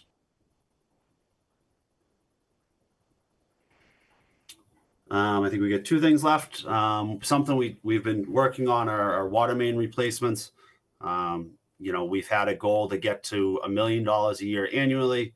That would, historically would have equated to about a mile of pipe a year. With the tank demolition on the docket for FY25 as well, we're requesting $650,000 for this upcoming fiscal year. one of the projects we're looking to tackle is under the Cassett Street Railroad Bridge. That is something that has been an issue for us. You know, seems to break once or twice a year over the last 5 or 6 years. So we'd like to not only replace that section of pipe under that bridge, but upgrade it as well. That's a small 6-inch asbestos cement water main, which is every time it vibrates and it sits in groundwater with the Acela train going overhead, it seems to cause failure for us. So it really does need to be upgraded as well. That 6-inch line feeds the entire east side of Foxboro, so everything on the other side of that bridge, it really needs to be upgraded to get more flow over there. So that's a project we're looking to undertake in the next, short term would be directly under the bridge, and then long term would actually be all the way out to the town line, Mansfield town line, to replace that whole 6-inch line. And then I think the last thing we have a Chevy Traverse. The vehicle driven by the water superintendent is a 2014 Ford Escape, so it's 10 years old at this point in time. It is a daily use vehicle, so we're looking for $50,000 to replace that. It should be less than that, but just not sure where that's going to go in the next few months from when we actually get to buy that vehicle. So we're looking for $50,000 for that. And I think that's all we have. That's it? Okay, any questions? Okay, and I assume on the enterprise side, there's not really a reason to defer. I mean, Right. No, we'll as we're doing our rate study for what the rates should look like FY25, all those projects get included in that rate study. So if that shows that we have to go up 25%, we'll pull back. We're not trying to hurt the residents that much. We are expecting probably another 12 to 13% rate increase on the water side. Sewer is a little bit different. We don't have as much infrastructure work on the sewer side at this point in time, so not much of an increase on sewer rates. okay. All right, let's move on to our last major item before we get into ranking. And we have Mark Craig, who has been working tirelessly on our newest project that popped up opportunistically. And Mark, do you want to give the group a bit of an update on where things stand right now before we get into this? Yeah, and I'm going to be very careful because this is under active negotiation between the select board and the Church of Latter-day Saints. So about a month ago, it was brought to the town's attention that the Church of Latter-day Saints at 76 Main Street was for sale. The church is sort of consolidating and moving over to their Franklin branch. It's commonly known as the Foxboro Ward. So again, it's 76 Main Street. It's about a 17,000 square foot facility spread over 2 floors. Building includes offices, 3 sets of bathrooms, program rooms, the chapel, which is essentially a performance hall, and a gymnasium. To put that in comparison, the senior center currently is 8,000 square feet, but it's also 4,000 feet of the basement that's unusable and inaccessible to the public. So it's a much larger facility, and obviously the recreation department is operating out of a small garage. So the vision is for Council on Aging, Human Services, Veteran Services, and Recreation to all move into a nice community center. And that's sort of where we are now. We've done several tours. Myself brought the select board in, department heads, and then Chris and Bill brought a lot of firms in to look into the building and do inspections. There has been some talk, and I'll kind of address it here because it is in the public. There's been some talk about mold, and it's been in the press. However, we've received mold reports back from the church that have said no visible mold was noted. Air tests showed relatively normal mold levels and relative humidity to be in the excellent range throughout the building. So we're very happy about those. So at this point, the select board has made an offer, which was reviewed yesterday. We were told that all offers are going to be reviewed on March 1st and then progress from there. Great. So what we brought this forward because it is the value, and we wanted to make sure this project was considered by the CIP. We don't know that we will win the bidding war. You know, if there is such a thing, we don't know what's going to happen, but we wanted to be in position. It would require both because we can't pay for it out of pocket. Unfortunately, it would have to go for debt exclusion. So that requires both a ballot vote and a town meeting vote. So we are preparing to do that just in case, in hopes that we are the successful bidders. Yeah, Does I think anybody have we'll, any questions? Sorry. Go ahead. I'm sorry. no, and I think we'll certainly know within the next week or so where we are, where the town stands, whether it has a chance or it's going to someone else. They did say there were other interested parties, so we are not the only bidders, unfortunately, that we're aware of. I mean, obviously, we don't know for sure, but indications are there are other interested parties. I So- probably have two questions. One had to do with what, so in addition to the mold, I guess I've read some things about water. So the water table and any incursion there, I'd be curious about. And then secondly, has there been any estimates done on what we might have to do to the building once we had it? I assume you've taken us through the construct of the building, but you know, if you were going to make it a workable environment, are we looking at, you know, $1 million, $5 million? What are we looking at? Do we even have a rough? I see Bill just popped on, so I'll let Bill sort of answer those questions. So the first question you had was relative to the water, table around the building. And again, as Mark said, Chris brought his guys down there, and we had Weston and Sampson down there going through, and we literally opened up all of the site drainage. I will say they haven't maintained the site drainage greatly, but it's working. So, that would be one thing we would do a little work on, but we don't see really any money other than maybe some pump replacements that should be done. As far as the building, because obviously it would be, it's a 2-story building. It does not have an elevator. We would have to install an elevator to make it ADA, available for everybody. We also would have to add a generator to the building, again, to make sure that the elevator operates and that life safety works. And then other than that, it would be, a question about what happens in the future relative to sewer versus septic system. But that's an open discussion at this point. But the two items I just mentioned, it would need a generator similar in size to what we did at the Taylor School, which a number of years ago cost us about 133. So I'd say that's probably closer to 170 nowadays. And the elevator is probably in the 150 range for a 1-floor, 2-floor, elevator. So again, it would be similar to what's in the town hall. Those would be our initial costs. The way the warrant article is written, it wouldn't allow us to add those numbers to whatever, if we were successful on the bid, as our total cost that we would be asking the town to fund. So you wouldn't anticipate any major interior redesign or anything like that? No, there's maybe a little bit of cleanup as far as painting and stuff like that. Okay, The walls, yeah. everything else is in really good shape, and Okay. there would maybe be a division of the main. There's the area where the altar is actually also goes directly into a large, almost like recreation area. So we probably would put a dividing wall there, but nothing really of any Gotcha. significance. Okay. I haven't been in the whole building, so I think I was in one little closet area one time, but It's a nice building. Great. All right.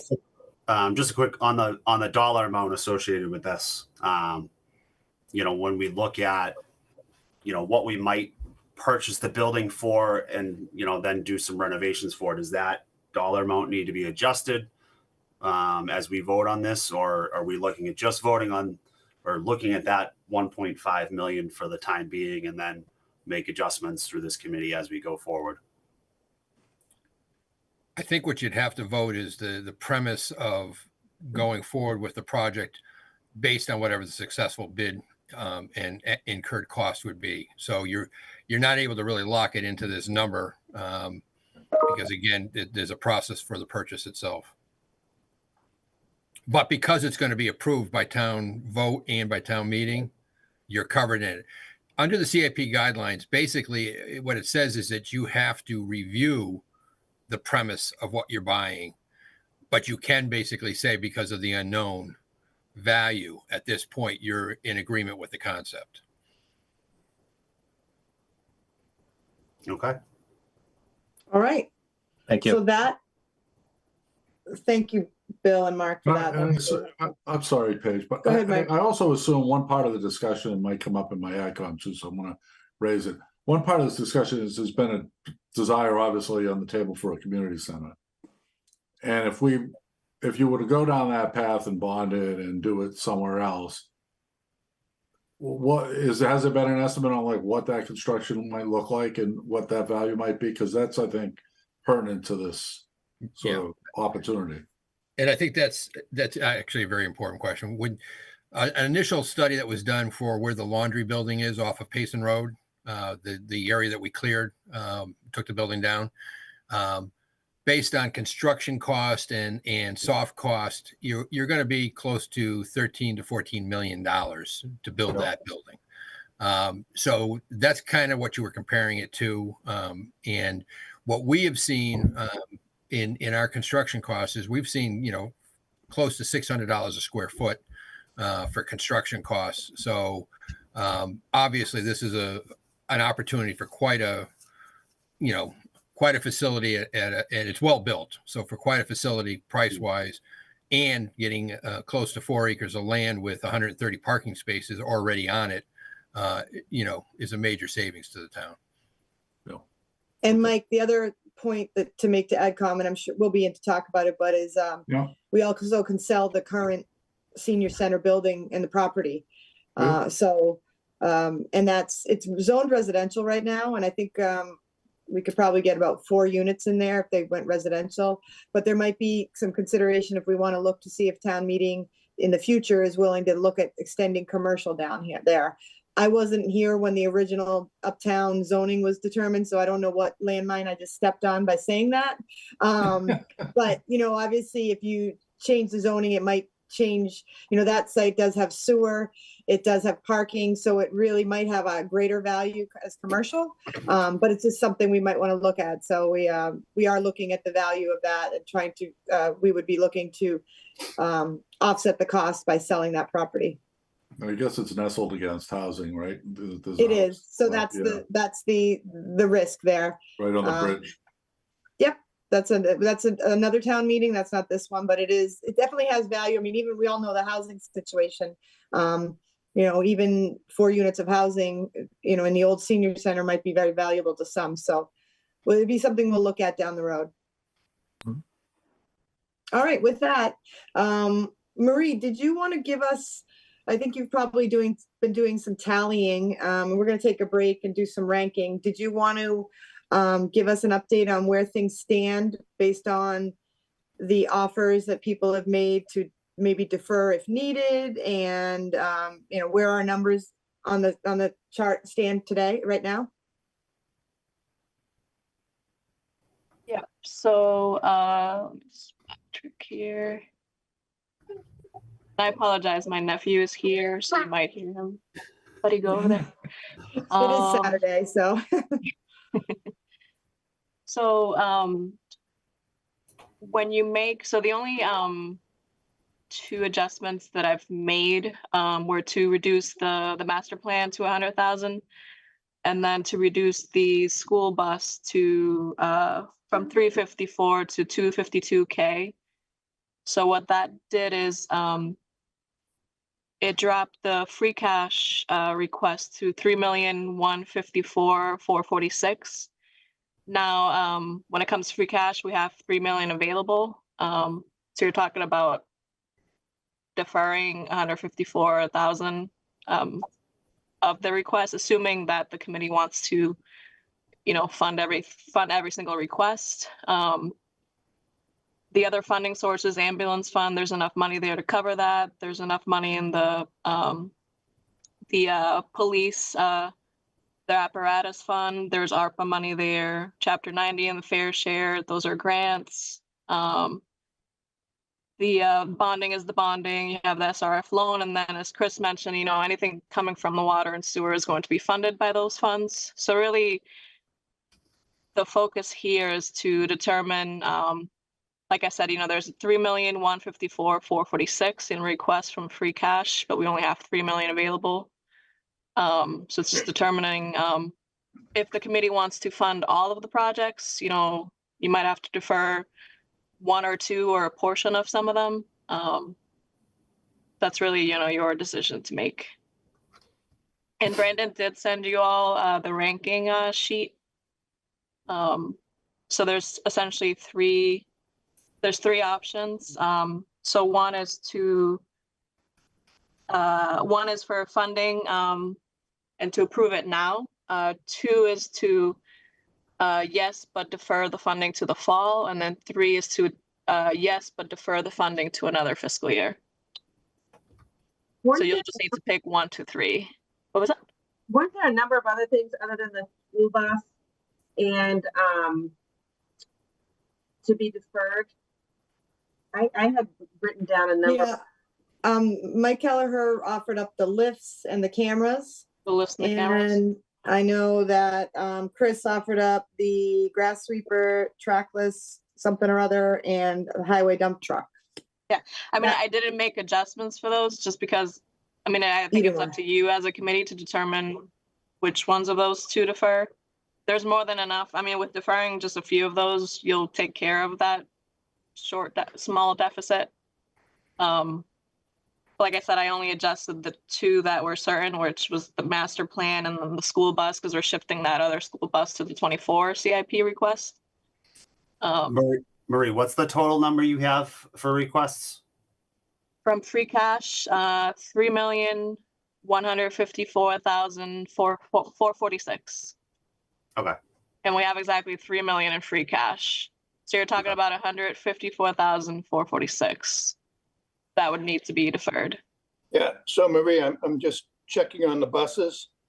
Yep. I thought with the one bus for the FY24 capital, it was only going to be one bus for FY25. Yeah. So, but where the free cash that's being used is not, it's not changing. FY24 and FY25 are all being funded from the same free cash. So you just roll it. Okay, right. Yeah. Yeah, that's what I thought. Yeah. So you still have just the 3 million available. Marie, do take us through that. What's the difference between funding now and funding in the fall financially for you guys? So anything that you fund now would be funded from the current year's free cash certification, which is the 6.7 million. Anything that you defer to the fall. So when we close our books at the end of June, we go through the Department of Revenue and have our balance sheet certified, and that results in a new free cash number. So you would essentially be using, right now we're using last year's free cash. If you defer anything, would be using this year's free cash. So you would have to have a special town meeting sometime in the fall or after the tax rate is set to be able to use the newly certified free cash. But one just reduces the other, right? If you use it now, it just reduces the certified cash on 630, which then makes less for the fall, right? I don't know. Maybe I'm playing with semantics. I'm just trying to understand municipal capital. Yeah, your free cash essentially expires every June 30th. So any votes that you do from July 1 to June 30th get pulled from that year's free cash.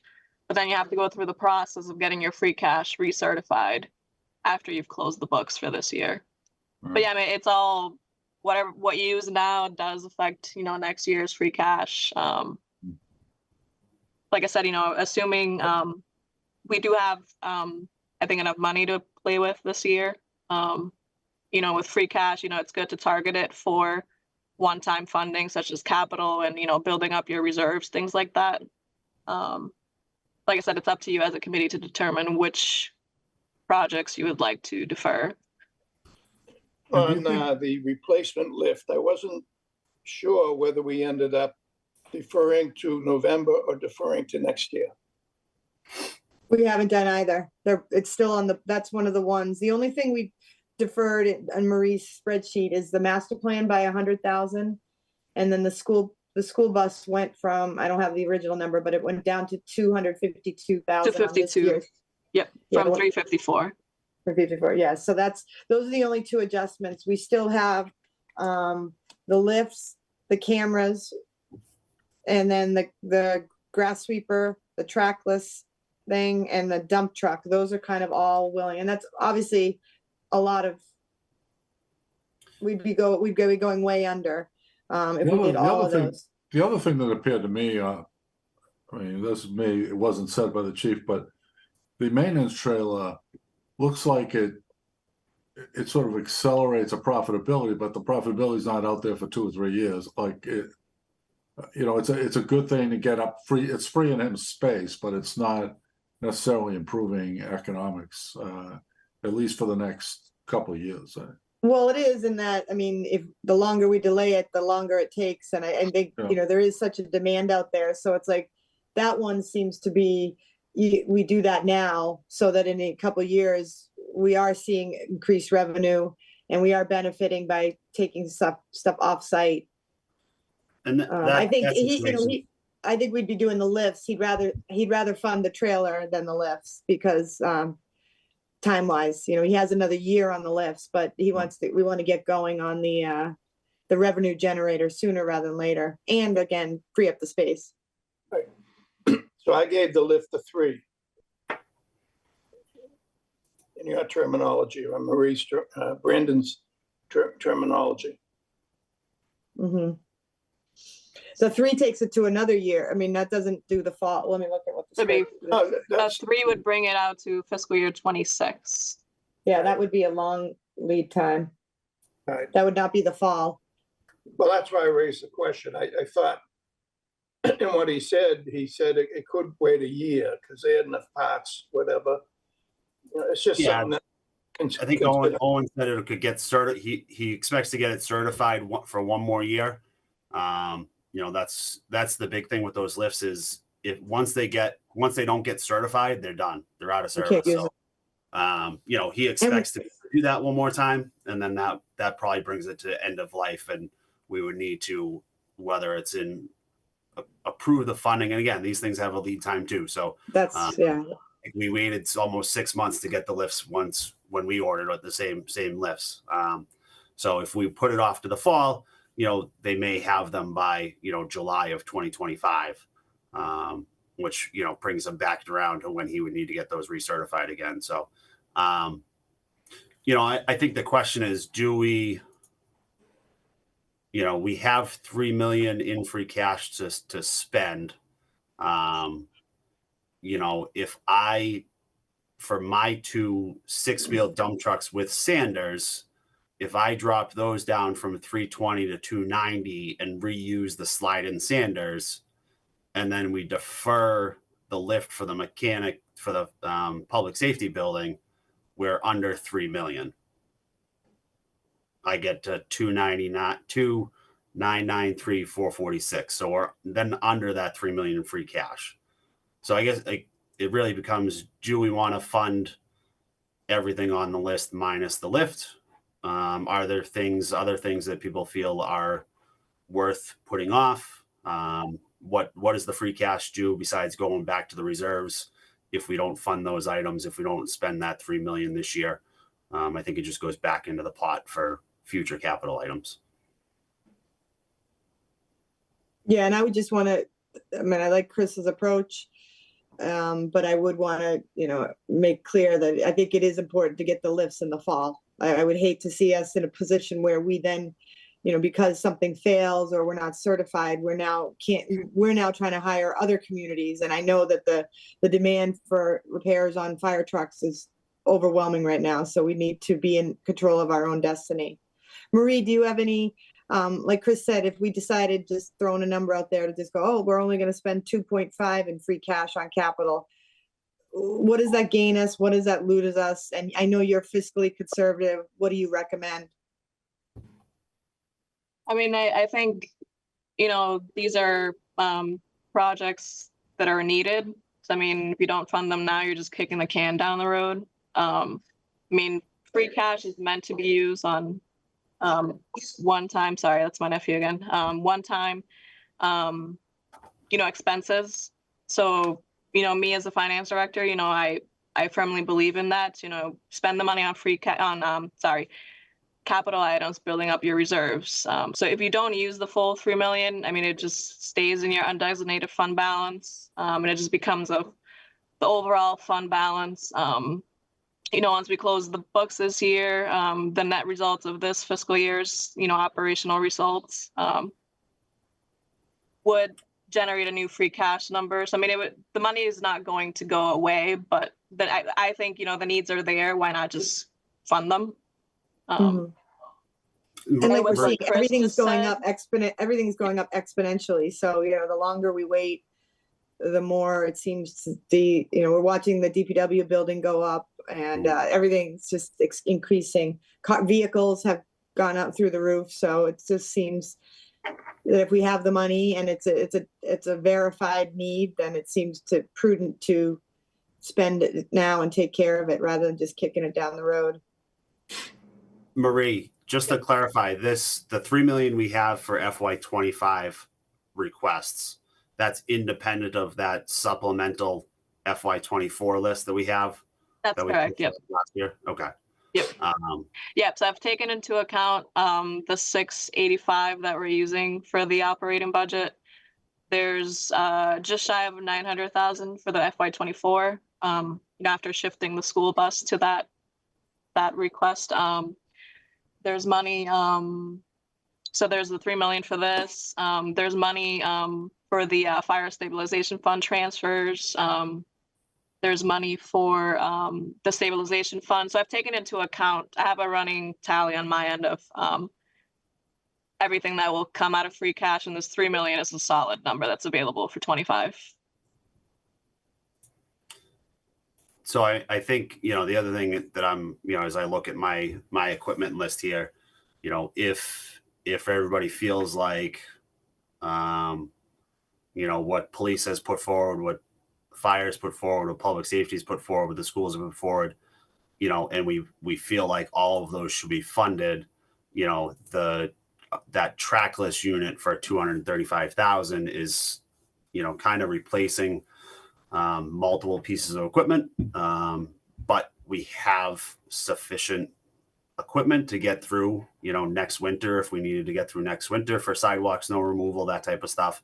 I would be willing to pull that trackless unit and remove that $235,000 request for this fiscal year and push it off another year. And that gets us down under 200, gets us down to almost 285,000. Or sorry, 2.885 million. Sorry. Is that still deferring the lifts though? No, that would be keeping the lifts. Yeah. So that would be keeping everything that was proposed, with the exception of that one trackless unit. Okay. The master plan reduction down to the 100,000, the school bus reduction down to 252. Yeah. Okay. Where Amy, does this after the FY24 and FY25 projected use, where would this leave us for free cash? What would the balance be? So when you take into account everything, let me just pull up that file real quick. So the practice has been that once we have everything put together, we leave about $1.5 million left unspent at the end of the fiscal year. And that is to make sure that you have a starting point for any needs in the subsequent fiscal year. So we had 6.7 million to begin with. When you take away although now this will be, if I make those adjustment that Chris just said, it would drop. So we would need 2,818,446 from free cash. Actually, no, sorry, 1 second. The lifts was 110,000. So Chris, you proposed to remove the trackless tractor, but keep everything else. Right. Okay. That lift he had at 101. 101. Right. Okay. Yep. So I'm missing that one. And you got the cameras in there, Marie? The 39,741? I do. Yeah.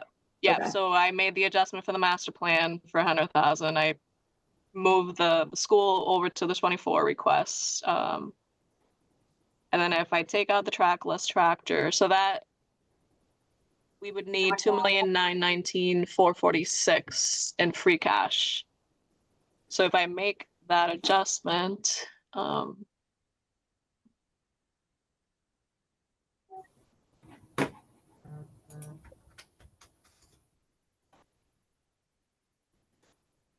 for the FY24 requests, since I have the number in front of me, that number is 922,702. So between the two fiscal years, you're looking at 3,842,148 in capital. So the net of that all, so that 6.714 million goes down to 1,653,000. When you take into account the other transfers that we have to do for the fire stabilization, the opioid stabilization fund, and then a transfer into our general stabilization fund for reserve purposes. So we go from the 6.7 to 1.6 million. So you're basically 153,000 over your minimum. Yep. And again, that minimum was for what, Marie? Okay. So we leave $1.5 million. I mean, it's not a good practice to spend your free cash down to zero.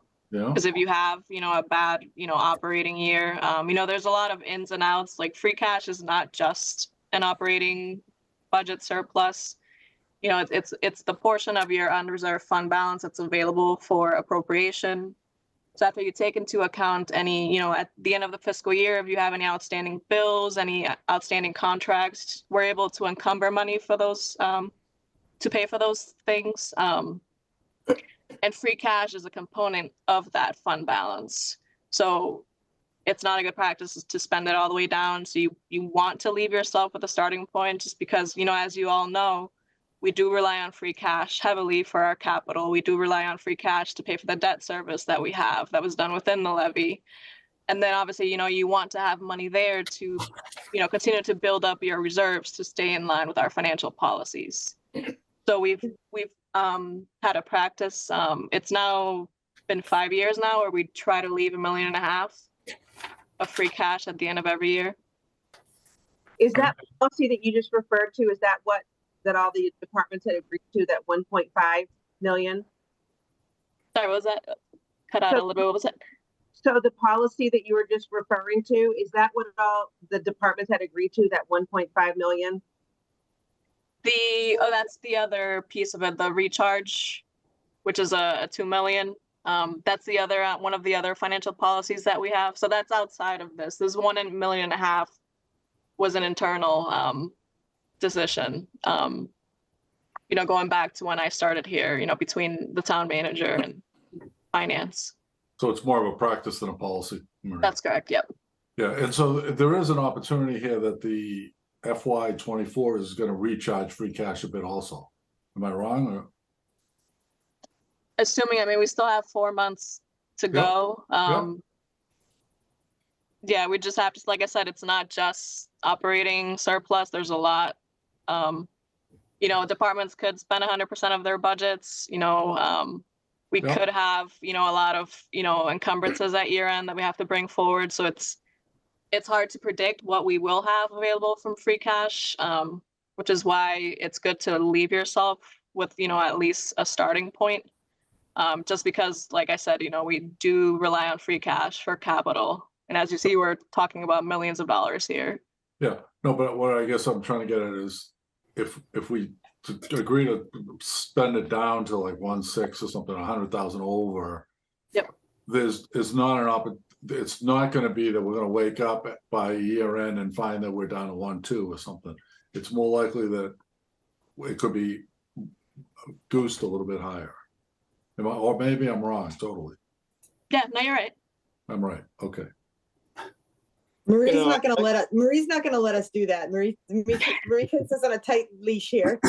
I'm not trying to get it down to zero. That's my point. I'm just trying to understand the mechanics here. There's 4 months left. There is an opportunity that we have more revenue come in than we expend. We can only expend what we've authorized.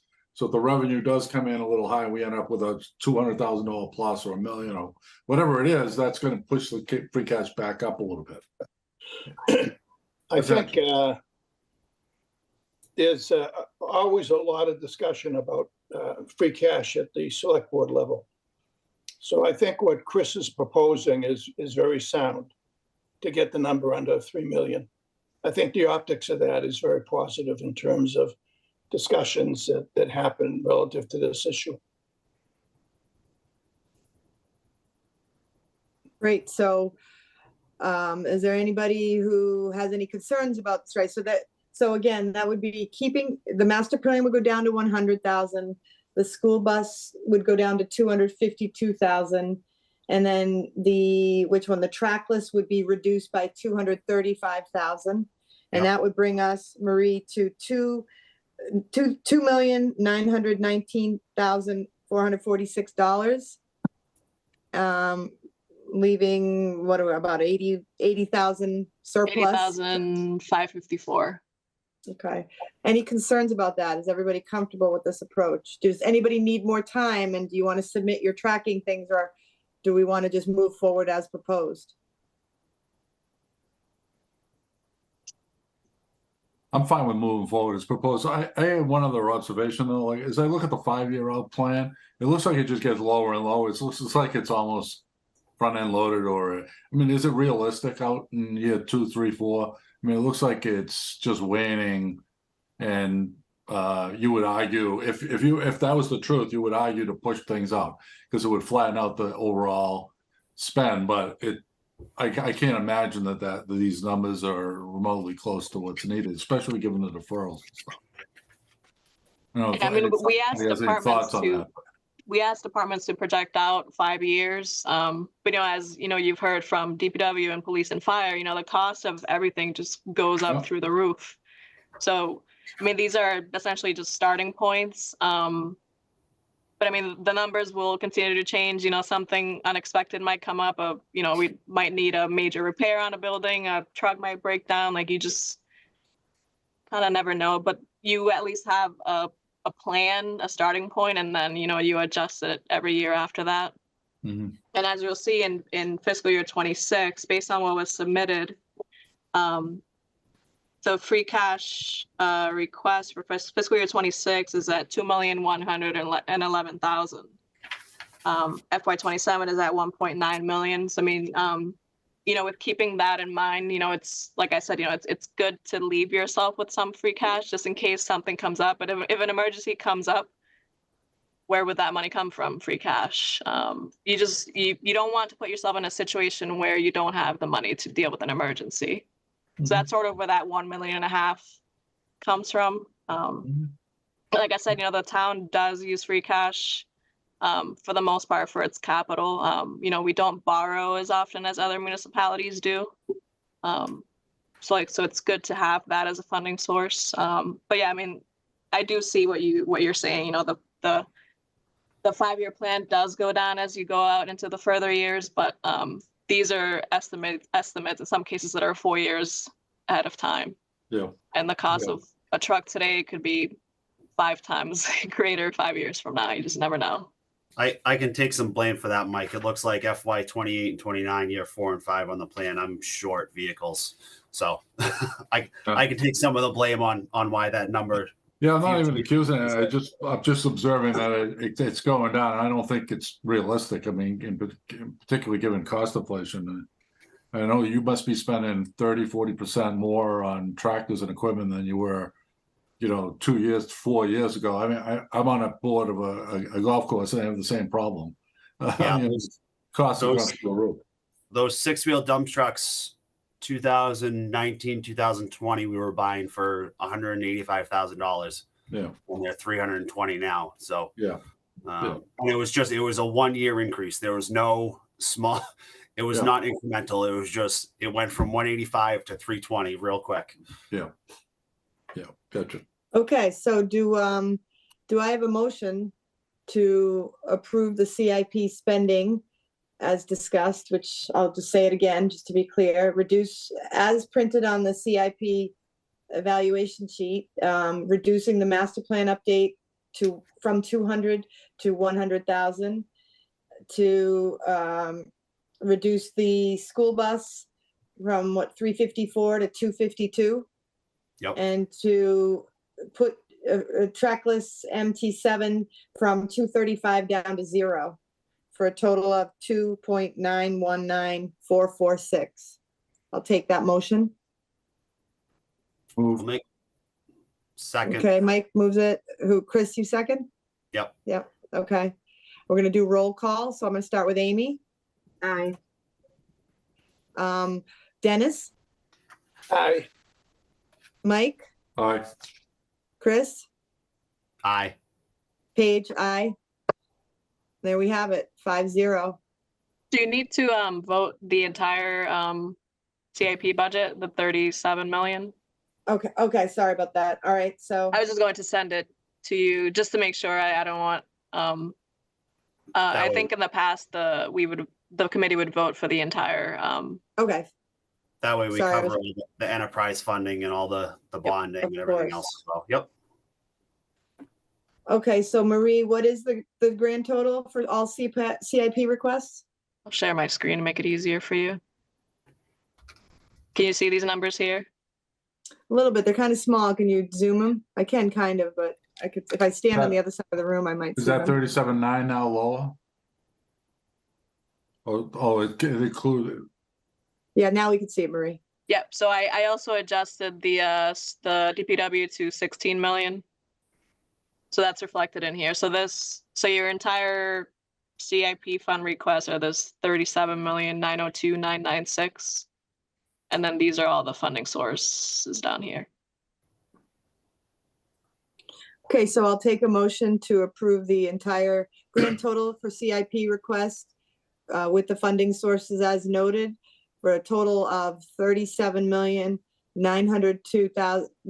37,902,996. So moved. Dennis moves it. Do we have a second? I'll second. Chris seconds. All those in favor, Amy, Aye. Dennis, Aye. Mike, Aye. Chris, Aye. Paige, yeah, aye. Okay, 5-0. And Marie, we were gonna have another meeting. Do we have a date yet for that, or is that something you're gonna email us out about? I think Mo's responded back saying the 12th, I believe, if I'm not mistaken. And everybody, what time on the 12th? Yes. It's at 2:00. Yep, so I think we just need to hear from Dennis and Mike. I think I- Chris and Amy said you guys are good. Mike said he's good on the 12th or 13th. Yeah, 12th and 13th are good for me, Maria, either one. 11th is an issue for me, but not the 12th and 13th. All right, so we want to do 2 PM on March 12th?